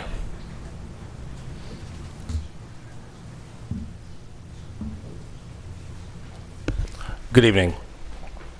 Good evening, Mr. Mayor, Vice Mayor, and full council. Thank you for inviting us to this meeting. I would also like to give a round of applause to the Oakland Art School that was just here to make us feel better and give us a great opportunity that we could all enjoy these happy holidays and recognize the fact that it's up to us to make sure that we provide for the children so the children can have a better opportunity so when they grow up, they know what they can be more fortunate for. It's a pleasure to be here this evening for the great city of Emeryville and for them to allow for the safe, affordable access for the patients and the constituents, as well as to add revenue to a revenue-generating stream to provide for this marvelous city. We as well have a signed lease. Ultimately, I believe that its most important aspect of your decision is how we can be an asset to the community in which we exist. I personally helped write legislation in 23 plus states in which some of the other applicants have also had opportunities after us writing legislation in which they now have opportunities to help share for others. I would also like to say the facts show that nobody in the industry has created more opportunities for the patients and the communities throughout the country other than the Green Door, myself, and the other people that we've worked very closely with. I've worked with Congressman Rohrabacher that helped defund the DEA, which then allowed for other opportunities in which people who were going to act professionally and were licensed through the cities and the states would have opportunities to create the safe, affordable access for other patients. It is my belief that when I first started back in the early 2000s, the people that were with me, I started with $8,500 in which I sold one of my cars doing my detail company that has been best of the Bay for over 25 years now. The people worked for me from the inner cities that had been harmed through the drug war that ultimately worked for free. And today they now have something because they knew they believed in something. They have all been there together. Collectively, we have created a great opportunity for others, and I'm very proud to have so many people there. It is my honest belief, in knowing all of the factors that we have at hand and the people that we've helped in Emeryville, as well as many different states and cities, that we are the best applicant to help provide the most resources and the best resources for the community of Emeryville. I thank you very much for your time, and if you'd like, I'd like to open up the last of my time for any questions if you have any. No, thank you. Well, thank you very much for your most valuable time. I appreciate it. Thanks for your most generous consideration.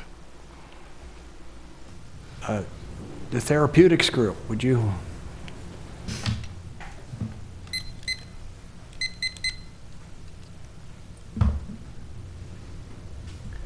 So we're going to do 1 minute each here, but so my name's Rob Fong. I'm one of the team members of East Bay Therapeutic. First, I want to thank you all for the opportunity for us to submit to your process. I would tell you that you're well served by your staff. They've done a great job in working with everyone, certainly with us. I want to thank Chad in specific for kind of highlighting for you our kind of what we bring to the table. We are very high tech. We have a very strong business background, but I think that where we stand out is in our social equity program, the incubator. It wasn't quite captured up there, but I know that he mentioned it.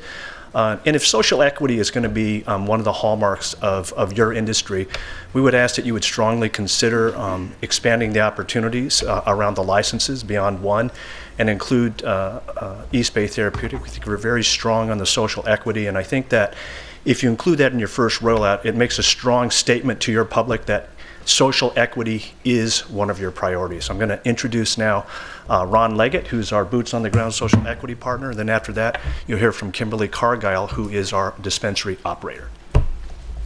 Good evening, and thank you for your time. My name is Ron Leggett. I'm full-blood Native American. My family dates back to this area for generations. And I'm here to talk to you about the social equity aspect. I'm also the executive director of the Oakland Food Pantry. I think the social equity aspect that we present is one of the best around. Some of the other people who are presenting these things from out of state and whatnot don't really have the grassroots knowledge of the areas that are hard hit with the issues that are tied to cannabis and whatnot, with the injustices and to arrest and whatnot. I do have knowledge in those areas. I have the grassroots foundation to where I can reach out to those areas and be able to be helpful to those people as well. also we have a foundation that we're starting that's going to donate back to ECAP as well to the Oakland Food Pantry. The Oakland Food Pantry also contributes a lot of food to the 32nd San Pablo area corridor as well. So we work with a lot of the homeless area people in this area as well. And then I'm going to give my last minute to Kimberly. Good evening. My name is Kimberly Cargile. I've been studying natural medicine for 20 years. I've been in the legal cannabis industry for 15 years and managing dispensaries for 10 years. I am a board member of East Bay Therapeutics, and I'm also the executive director of a therapeutic alternative in Sacramento, the only female-owned dispensary in the city of Sacramento. What really sets us apart tonight from the other applicants, because we're all experienced, we all have professional plans, we all have great locations, is our direct core value of bringing equity to our community and to our industry at large. We're dedicated to bringing our industry from the unregulated market into the light, and we want to work together with you because this is a serious issue that we all need to work together on. Thank you. Thank you very much. I mean, I just wanted to mention that we're in contract to actually purchase our building, so we're not be leasing. Okay, the last finalist from the Harvest Group. Hi, good evening, everybody. Thank you for this opportunity to speak with you this evening. It was quite a treat to have that song break up our meeting and start this meeting. So. Thank you. My name is Marty Higgins. I'm the CEO and founder of Harvest. And in summary, our management expertise and background with a revolutionary retail format and our corporate contribution program combined with a regional brand and on-site consumption are the reasons why that we feel are the most qualified candidate to be the dispensary here in Emeryville. As I mentioned, my name is Marty, and my wife and I are East Bay, Oakland residents. We started Harvest 3 years ago, and we have a family, 2 small children here, so the East Bay is very important to us. My background's in hospitality, real estate, and nonprofit work. As a founder and executive director for a small nonprofit in San Francisco. My partner is former law enforcement down in Southern California, also a real estate investor and a cannabis entrepreneur. Our business model, Harvest, was built around the adult use market and to thrive in the pending 2018 and beyond cannabis industry. Our on-site consumption lounges have served as a community meeting place and a cannabis education hub, as we feel that this is going to be imperative as millions of Californians and Americans will flock to the Bay Area, consuming and entering dispensaries for the first time. We currently are actively engaged in our existing communities as a good neighbor community, contributing to local charities, donating both resources and time, and we will pledge that same commitment here in Emeryville. I would like to address our community service score.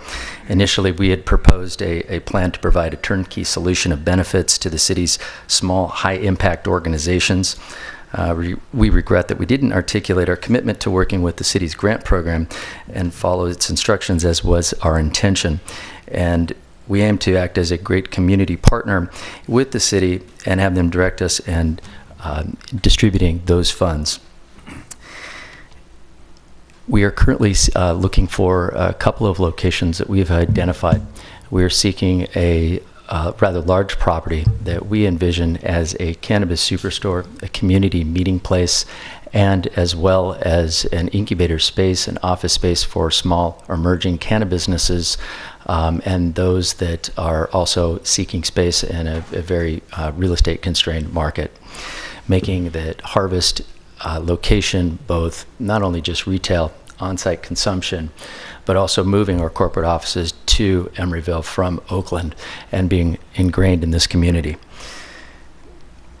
So in closing, I want to say our concept is different, modern, efficient, and proven, and will fit into the landscape of retailers envisioned by the city and its new development areas.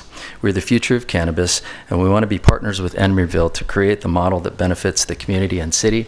I'm an East Bay resident. I care deeply about the East Bay, and I look forward to hopefully having contributions further, that being opening harvest in Emeryville. Thank you again for your time. Thank you very much. Now, I'd like to open this up to public comment. We have so many speakers. I want to limit your time, I'm sorry, to 1 minute. Public comment cards are there and there if you haven't filled one out already. I'm going to call people up 3 at a time. The first person I call talks first, and the other 2 start to make your way down this way. If you already spoke and had a comment card, just kind of give me this and I'll pull your card out, okay? All right, first up, Michael Nolan. Then, done? Thank you very much. I'd like to concede my time to Mr. Miguel Rodriguez. Great. Following him will be Ron Leggett and Janet King.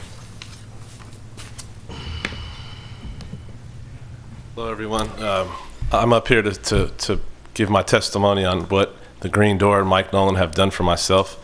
I was a victim of the war on drugs and was exonerated due to the Riders police case in Oakland, and Michael Nolan and the Green Door overlooked that. I was their first manager, and now here I stand as an accomplished businessman and helped in the first merger acquisition of the dispensary in California that was ever done. Also, our other partner, Justin, here started out as a volunteer, and now he's the CEO.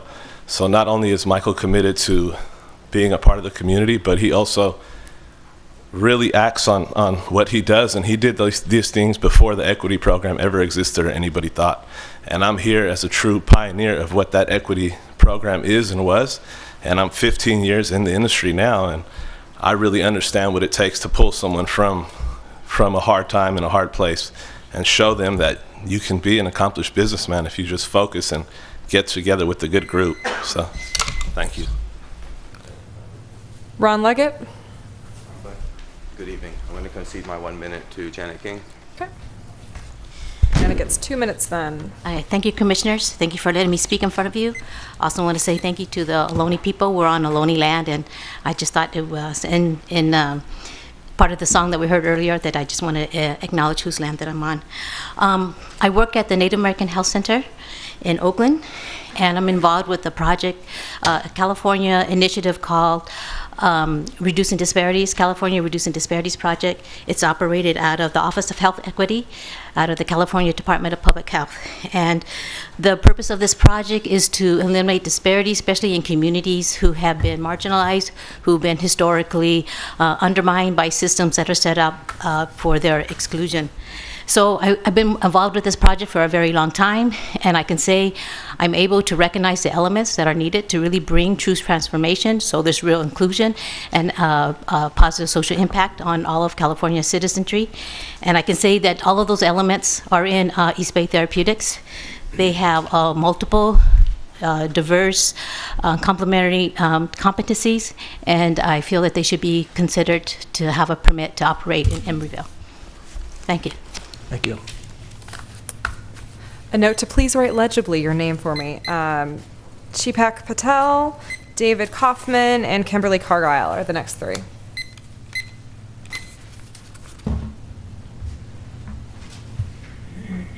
Well, sorry about that. Yeah, my name is Chirag Patel. I could see why you thought it was Chipak. Pull the microphone up so we can oh yeah. Thank you for allowing me to speak before you. So I just wanted to say that given the impact of the war on drugs in minority community and marijuana prohibition as well was felt heaviest in minority communities, I would advocate for the council to strongly consider the social equity component proposed by the groups that are applying for the cannabis dispensary permit. If Emeryville values the social equity component, the permit, the cannabis dispensary permit should be awarded to a group with a local, that's a local entity with an established social equity component, such as East Bay Therapeutics. Thank you. David Kaufman.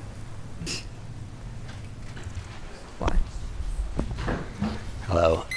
My name is David Kaufman. I worked on the Prop 64 campaign. I'm here to speak on behalf for East Bay Therapeutics, in particular Ron Leggett. Been working with Ron Leggett in the city of Oakland. with Greg Miner there, who's been working through how we can implement a equity program there. Oakland was one of the first cities to think of this idea and to try to implement it. The idea now has spread to the city of Los Angeles, where I just was yesterday, working on how they're going to implement their program. While it's not a requirement in every jurisdiction, it's definitely something that in this time after Prohibition, we are seeing a need for it. And I think that the work that Ron has been able to do in Oakland, starting his own business and having 5+ years at the Oakland Food Pantry, has shown what's possible and what where his commitments are, and that Emeryville would be really lucky to have such a community leader like him. Kimberly, ceding your time. Rob Fong's up next, ceding Kirsten McDonald and Sabrina Fendrick, followed by Ramsey Wright. Good evening, Mayor Donahue, Vice Mayor Bowders, and Emory City Council. It is really a pleasure to be here tonight. I just have to say quickly, my name is Kirsten McDonald. I'm the CEO of the Berkeley Chamber of Commerce. It really is a pleasure to be here. I walked in here with the bracingness that I usually walk into the Berkeley City Council meetings, and I was pleasantly surprised. There were people singing in such civility. I didn't know council meetings could be like this. I'm shocked. So I almost want to applaud you because it's so amazing. I might just come here for fun on Tuesday nights. But the real reason I'm here is to testify to the community mindedness of Rochambeau, or Berkeley Patients Group. They have been a stellar corporate citizen in Berkeley for the last 18 years, nearly 2 decades. But what I can personally testify to is how they have supported the business community in Berkeley for the last 10 years. And, we have a lot of supporters from the Chamber that are very interested in supporting the events and programs that are analogous with their short-term goals. And that's great, and that's fine, and we love having them.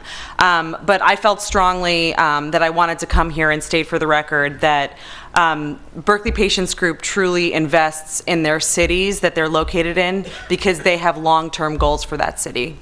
They plan to stay there for a very long time, and they contribute to things on a macro level, on a public policy level, on education, on public policy things, and they have been an incredible partner for us in the last 10 years. So feel sorry for me, I'm off to the Berkeley City Council meeting, but I wanted to come here and state that for the record for you guys. Thank you for having me. Sabrina? Hi, my name is Sabrina Fendrick, and full disclosure, I'm, as you know, an employee of Berkeley Patients Group. But I wanted to say I think this team is very modest in their drug reform activism, and I think that's something that really needs to be noted. They've been supporting victims of the war on drugs and fighting the drug war since before there was any financial incentive or requirement to do so.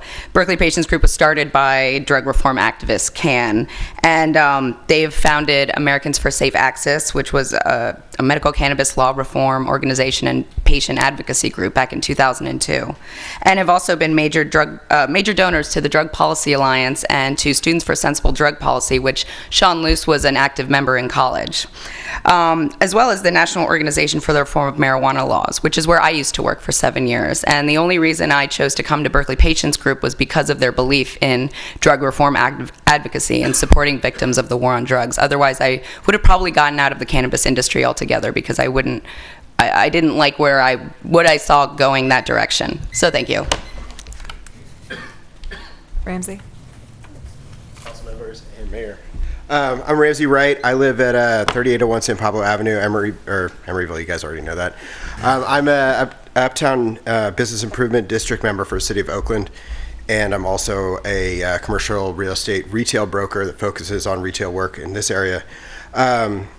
Concerned about the potentially having a space at 3801 San Pablo. We have no parking. We already have enough security problems with the homeless problem there. And my dad actually is the owner of the building where Magnolia Medical Marijuana is out in West Oakland. It's a perfect location. It's industrial. They've got 24-hour armed guards outside. I don't think we need that on San Pablo Avenue. I'd love to see medical marijuana. I'm definitely pro, was a former card holder. And I'd like to I'd like to propose that they go to like a more industrial area, at least until we figure out exactly how this whole thing works. Anything else? No. Go ahead. All right, next three: Taryn Walker, Sean Luce, seating. Are you gonna go again? Nope. Okay, and Jason McDonald's. Jason something. Jason Nicholas or Jason Lee? Jason starts with an N, so yes. So Taryn Walker first, though. Okay, you're done. Jason, come on up. Hi, I'm an artist, and I've been living in Emeryville for 13, 14 years now, and I'm a board member at the Andanta Emeryville on 40 in San Pablo, and I'm here to represent the board member. We know that there's a dispensary gonna move in, so we request BBG to New Lease to come in and do a town hall meeting. We have 300 residents currently live in our building. We have 90 commercial parking space for commercial to come in and park there, and all the member of our building are very exciting, and the board member are very exciting. And on 40 in San Pablo, we've been that corner has been challenged for the city of Emeryville because of all the buses, and we really want a dispensary there to help to lift up that corner from not only the landscape, the neighborhood, the security, and so we really hope that the city consider BBG. And when they came to do a presentation at our town hall meeting, everyone loved it, so we hope you all too. Thanks. Paul. Yes, Mitch. Hi. Thanks. And then coming up next, Roy Singh and David Kang. My name is Paul Minch. I live at 3801 San Pablo Avenue, and I really want this dispensary to go someplace else besides my building. We have children. We are so adjacent to the homeless encampment. There's a freeway on-ramp. The idea of having people with guns out front and children coming in and out of the building is a little bit too much for us. Plus, I mean, when you look at the research around what co-varies with alcohol outlets and dispensaries, you see crime, poverty, and those are the biggest predictors of poor health in our country. That's all I have to say. Thank you. Good evening. My name is Rocio, and I'm a resident of the San Pablo Adeline Place. Here is my son, 14-year-old. As a concerned mother of the residents of Emeryville, we are asking to consider to deny the permit to run the dispensary and consider it a safe location for this purpose.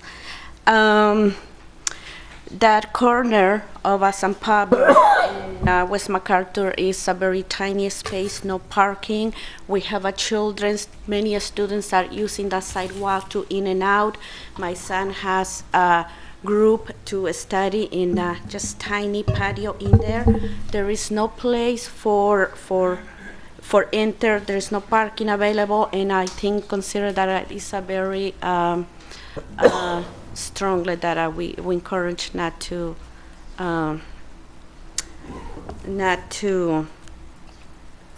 do this permit on the behalf of the children and many students, as also is a multi-family residential building. I really strong to consideration for this purpose to find another location, of course, near another open area, but this is a multi-family residential building. As you can see, we have a lot of children in there. Thank you. David Kang. Hi there, my name is David Kang. I started with the Green Door as a volunteer many years ago when my dad was going through his lung cancer treatments. And through that time, from becoming a volunteer, being director of business development, and the one thing, there's some amazing applicants here tonight, but the one thing that I'm most proud about with Green Door is not the fact that we've opened multiple dispensaries, multiple cities and states. It's the team that we've put together to service our community. The majority of us, I want to say 75-80% of us, are all minorities.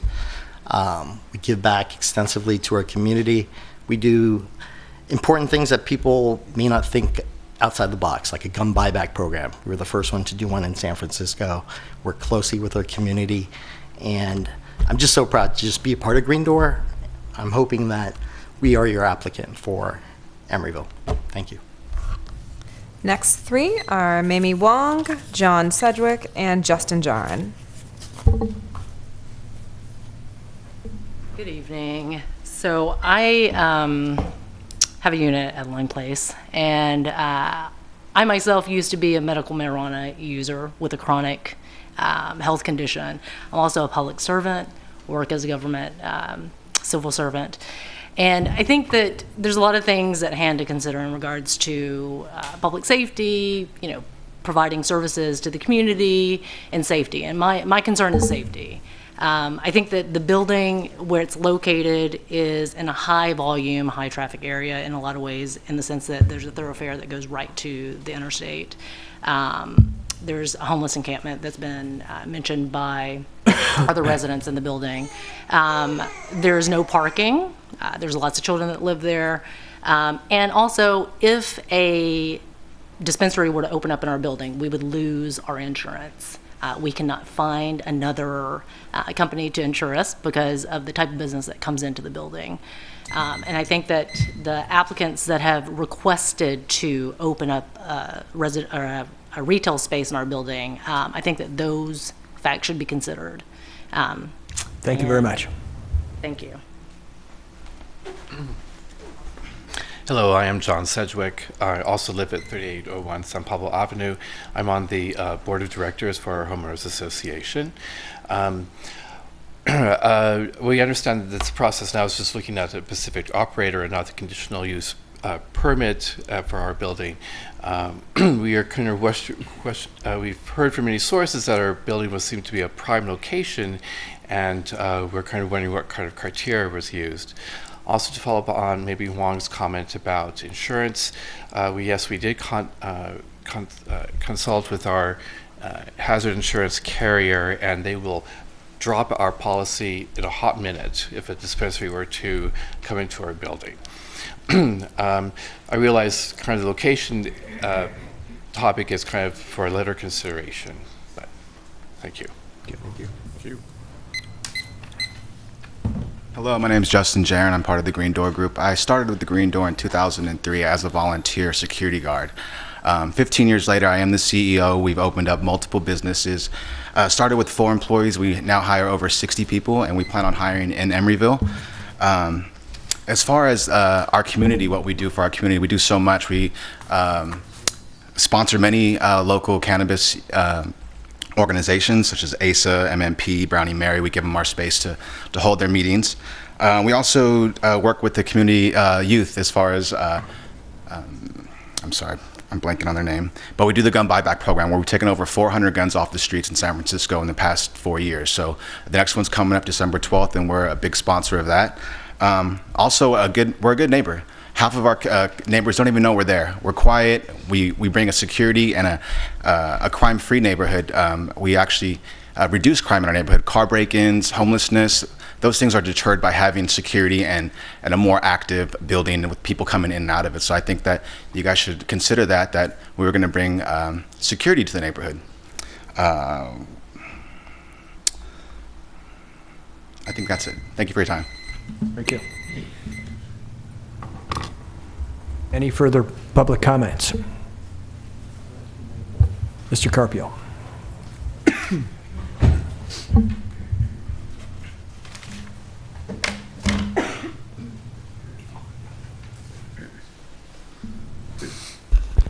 I have already several times expressed my concern about the use of whatever you call it, joint. And I want to stress that there is a psychiatric consequence of that. And I didn't see anybody coming from the Fairmont John George Psychiatric Unit testifying that marijuana is straightening the mind of those who went crazy or not, or whatever you want to call it. And so this is my concern here, that we are going to be a source of people who may be affected by the use of marijuana. And so I'm not saying don't give a permit. That's not that. But I just want to make the point that the chemical that is used in marijuana is not good for everybody. Just like the beer, just like alcohol. So you have to be real careful. Thank you. Thank you. Any further public comments? Okay, I close the public comment period. Oh. Mayor, if the public comment period is closed, staff would like to clarify one point before the council begins its deliberation. Okay. Good evening. We would just like to clarify that any complaints regarding to a specific site will be dealt with through the conditional use permit process in front of the Planning Commission, and that there is nothing about council's action tonight that weds the applicant to the site they've proposed. And in fact, if you only choose one applicant tonight, then presumably there are going to be more open spaces tomorrow in which the applicant could choose from. And that's an important point because my understanding is there could be a dispute in between what some of the neighbors may have said and what the applicant has proposed. And there's one other point, but I can't remember it. Thank you.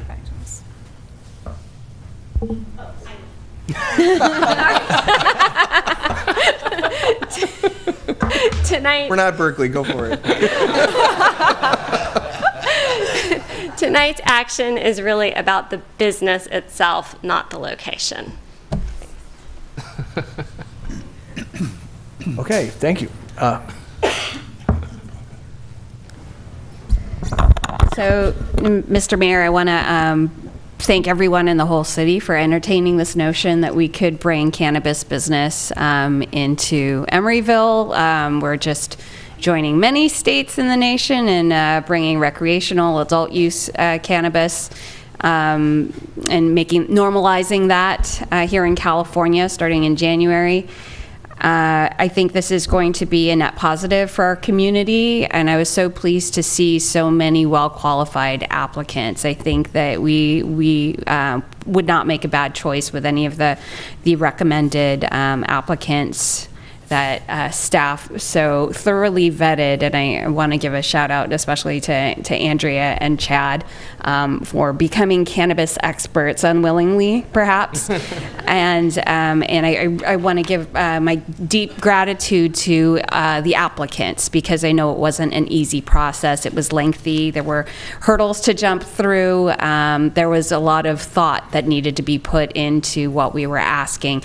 And I think that we created a process that was very transparent, and we were very clear about what we were looking for, and so fortunate to have a group of applicants where so many of you really met the bar and exceeded our expectations for what we could want for the city.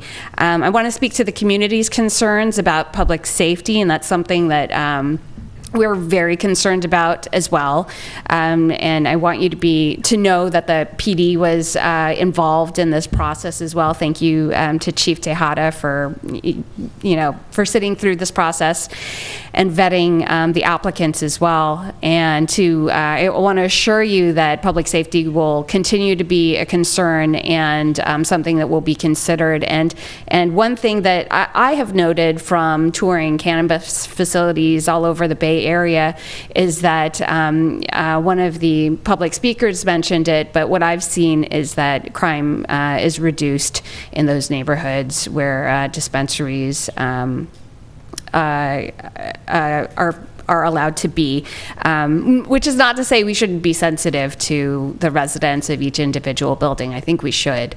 Listen to, if there's one building that finds it suitable, if there's one building that finds it not suitable, we should be accountable to those residents in those buildings. But again, that's a different matter. Tonight we're talking about the businesses and not the locations. And I'd like to have some discussion with my colleagues before we talk about how to move forward. I don't want to color what you folks are thinking, but I definitely have a suggestion on how to proceed. But I'd love to hear from you first if you've got thoughts. Yeah, I'd like to echo my fellow council members' sentiments. I think what was really obvious in all of the applications is that you're not just business people, you're advocates and community grassroots organizers who have been engaged in a fight for a long time. And so I want to appreciate all of the hard work you all have done that have gotten us to this place where we can have the very reasonable conversation with our very engaged community about how this will work best for us. And I appreciate all the work put into it. I was really interested in the staff recommendation in the report that there could be potentially 2 complementary providers at the same time, and that's something that I am interested in discussing if other council members are interested in that as well. I had the same thought that there are at least, well, there's perhaps 3 models of business to what we've seen, and I'm open to more than one model because I think that this business is going to change as it goes forward, and I'm not sure how it's going to work out, but I think that my inclination is to try 2.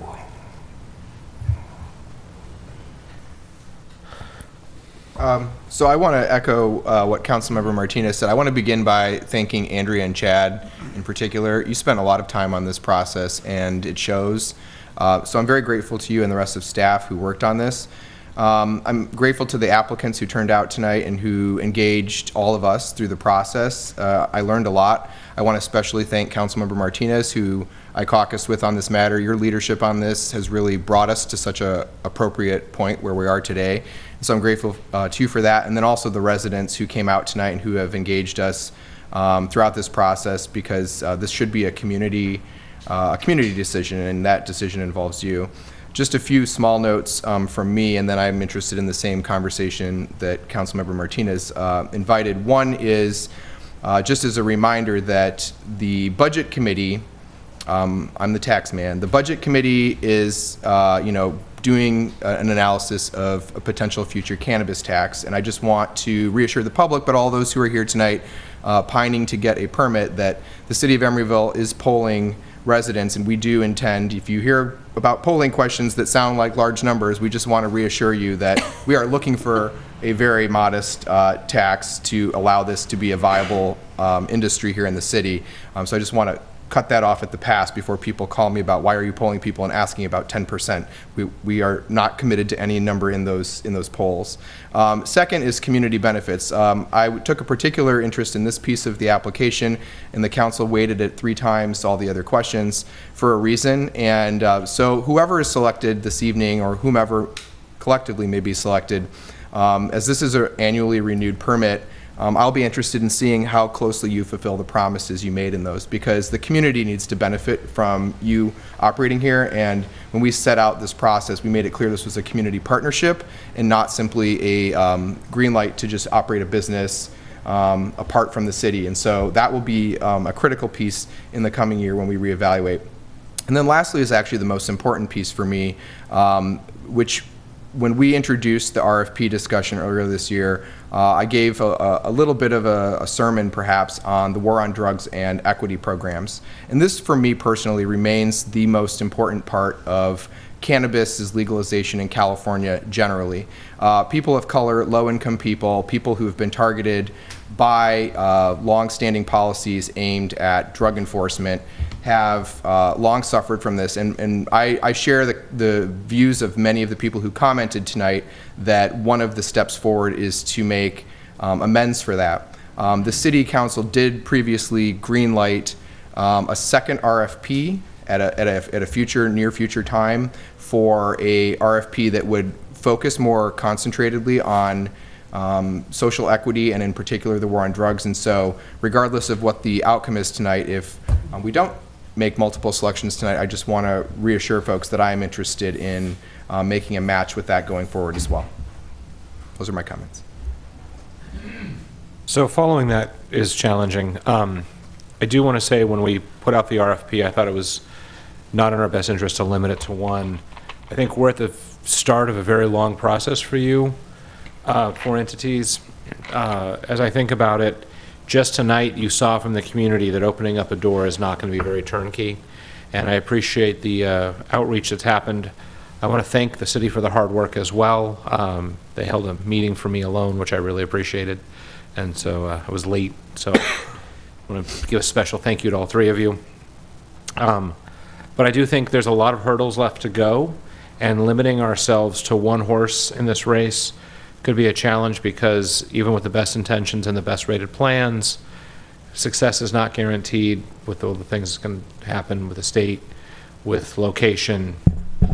So I'm going to make my pitch. I think we should approve more than one. More than one. Yeah.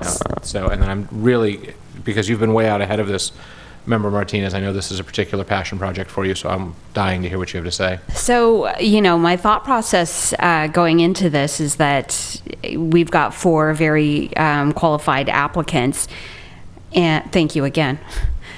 And, we set out a very clear, transparent process, and we thought very carefully about how we were going to weight that. So I think that, it's letting the process speak for itself lands us with at least one applicant that I think deserves to walk away with a permit tonight. I don't disagree that we could consider multiple, but when we need to look at that through the lens of what is the criteria for that next permit. And something that we previously agreed to, and that Vice Mayor Bowders had brought up at another meeting, was an equity permit.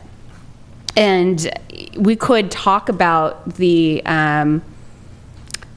pros and cons of equity programs. Let's take the highest scoring dispensary out of the mix for the moment, and then talk about the how everyone else shakes out in terms of equity and what those models look like. Or we could extend that process and be more thoughtful about it, and decide, is there anything else that we need to consider, and maybe give staff a little breathing room to catch their breath from awarding one permit. That's my initial thought. I don't know. Do you want to keep on the hamster wheel? So that's my initial thought. I'm not afraid of stepping into that arena of going into one more, but it's a question of who, and it's a question of why. So I agree with Vice Mayor Bowders that the next time that we go out, we should raise the bar for equity in the scoring. I would endorse all of Councilmember Martinez's comments.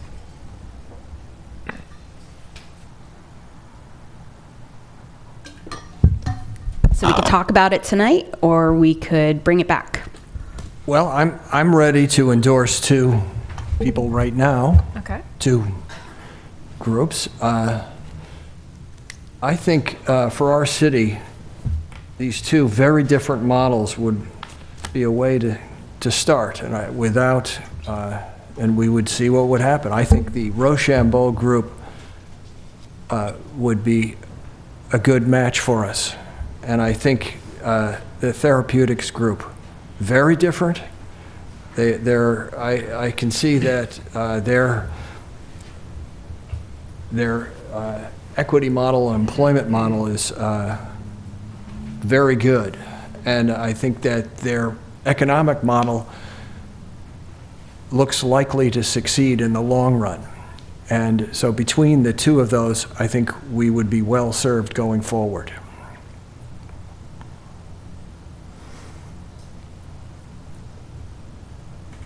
I do not disagree with you. I think that's right. I just wanted to make sure that we were setting out a process to determine what you wanted to do. Yeah, I think one of the things that I was really concerned about is having space for on-site consumption. We are really far out ahead of other cities on this. We are likely to be one of the first ones in the area to have an adult use place where you can go buy. And so I think we might attract some significant tourism, and that's great for a lot of parts of Emeryville, but it's not going to be great for our emergency rooms if there is not a place for people to safely use on site. And the 2 high scoring applicants had a lot of great things about their applications, but the on-site use was a very small portion of that. East Bay Therapeutics had it kind of being a middle part of it. They did discuss that. And Harvest really emphasized the lounge, community space, using it on site. And I'd like to highlight something that's important to me. People who live in government subsidized housing and low income people are not able to smoke in their own residences without fear of then losing their housing. And so I think providing that to our community is really important. I think you can extend that to anybody who's in a multi-unit dwelling cannot Yeah. smoke if we pass our smoking ordinance. And so having on-site consumption takes on a larger meaning for that reason. I hear what everyone's saying. I think the thing, we heard a lot of people speak about their equity programs this evening, but we did not program the RFQ to address equity in the way that I had envisioned it when I introduced this as a matter. So I am reluctant to expand beyond the scope of what the original RFQ said to basically kind of passively greenlight this, because I don't think all the applicants who we could see that may reflect those most impacted have applied. And so I think that those who have applied tonight applied and were scored based on other prioritizations within the RFQ. And so my reluctance to kind of jumping to a second or a third tonight, with the caveat that we're covering our bases with equity, is that we haven't asked the questions that would need to be asked in order to accurately assess that, in my opinion.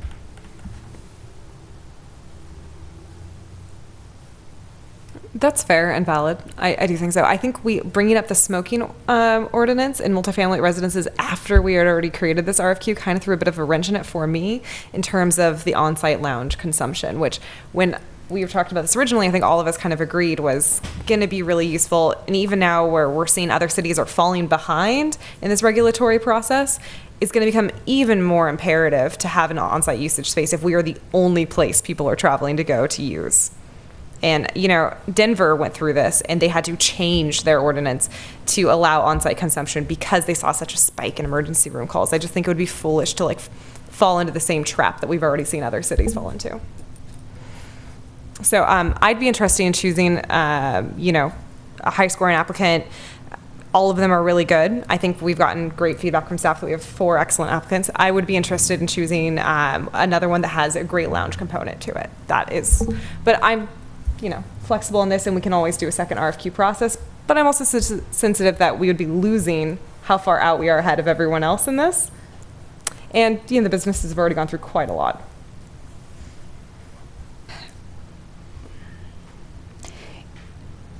Yes, the businesses have jumped through a lot of hoops, and there is an advantage to being so far ahead of other communities. But at the risk of not being very careful about this process, I still would hedge on waiting on the equity permit, and I think it's very important to do.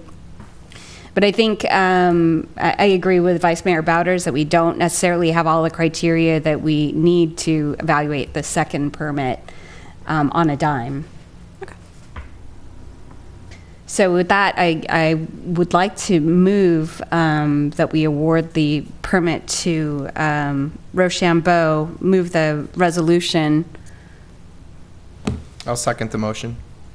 Could we have a friendly amendment that we then consider a second applicant and see how that goes? Let's move this resolution and then let's continue discussing. Make a second motion, not a substitute motion, we can consider other things. Been moved and seconded. Moved by Councilmember Martinez, seconded by Vice Mayor Bowders to issue the permit to Rochambeau. Councilmember Martinez? Aye. Councilmember Medina? Aye. Councilmember Pats? No. Vice Mayor Bowders? Aye. And Mayor Donahue? Aye. I'd like to motion that we approve a second one to the therapeutics group. Do I have a second? I'll second that. Moved by Mayor Donahue, seconded by Councilmember Pats to approve a second permit to East Bay Therapeutics. Councilmember Martinez? Abstain. Councilmember Medina? Aye. Councilmember Pats, Aye. Vice Mayor Bowders, No. and Mayor Donahue. Aye. So, what was that? So that passes. That was. So I had 1 abstention, 1 no, and 3 yeses. So that Motion passes on a passes. 3-1-1. Oh, then you have 3 yeses. I want to thank again all of the applicants, and I really appreciate how much I've learned in this process. I want to thank Vice Mayor Bowders for bouncing ideas off of me and allowing me to come up with my own ideas. And I definitely want to thank my colleagues on council for diving into this world. Thank you for your work on this. Yeah, thank you, Diane. That was lots of work. And I want to say to Green Door, when we do the equity, please come back. Okay, that's, we're moving on now to 6.2, appointment of the mayor and vice mayor of the city of Emeryville. I'd like to move that Vice Mayor John Bowders be. Maybe we're going to let Let all the cannabis Okay, folks what- leave, I guess. Oh, We're on the edge of our seat. You don't want to stay? Okay, we can I know, you gotta get to break. give the room a minute. Thank you. Nice to see you. Thank you very much for being in contact. Thank you. Thank you.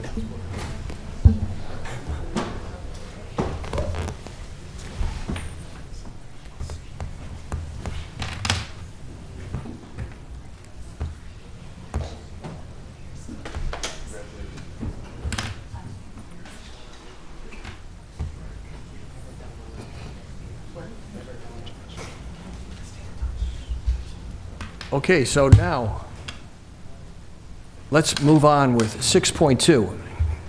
Was there something I heard from Councilmember Martinez? Mr. Mayor, you know what, I'm going to, before I make the motion, I want to thank you for being the most memorable mayor in Emeryville history for non-scandalous reasons. That is a compliment. Scandal-free, that's a nice And way I to just want to summarize. tell you how much I appreciate just knowing you and having you run these meetings and having you add your own artistic flavor to the community, and to thank you for your service. Well, And you're not thank going you very anywhere, much. but I just want to appreciate you. And with that, I would like to move that we appoint John Bowders as mayor and Ali Medina as vice mayor. Second? Moved by Councilmember Martinez, seconded by Councilmember Pats, to nominate John Bowders as mayor and Ali Medina as vice mayor. Councilmember Martinez. Aye. Councilmember Medina. Aye. Councilmember Pats. Aye. Vice Mayor Bowders / Mayor. Aye. And Mayor Donahue. Aye. He's not mayor till 6.3. That's right. Argument with the 3 votes. But no, 6.3, you got to swear in. Right. There's an oath. We have a process. 6.3. He's mayor-elect. So we all move. Ellie, you come over here. Okay. Oh, you can stay there if you want, right? No? I think they put the vice mayor on the left. I think you go there. Hi, Diane. Seek my adult entertainment elsewhere. Okay, if those are pre-printed, that's just... Presumptuous. Everything for granted. Presumptuous. Oh. Is that how it goes? I have no idea. Sorry, I'll clean up my mess later. the advantage of having a last name of P. I get to stay in my seat no matter how much y'all move.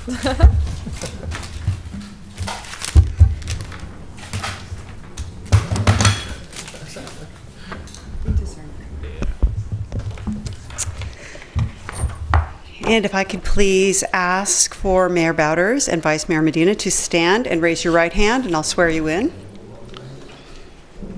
I state your name.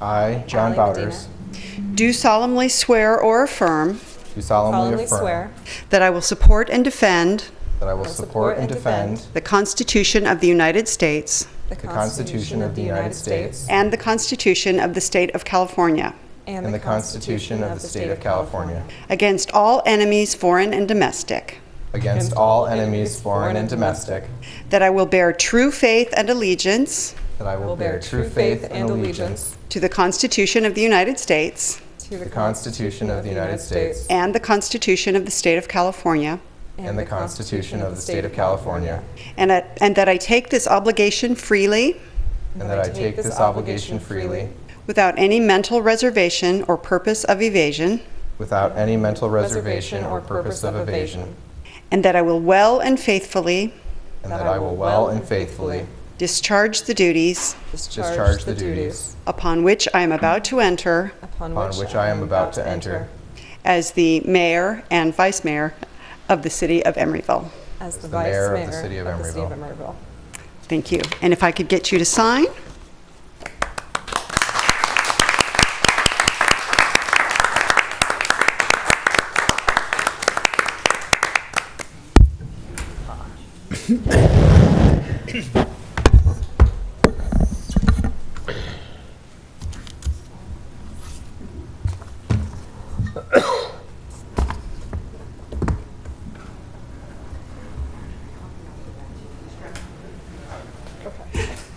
I'll swing by Michael's and get one.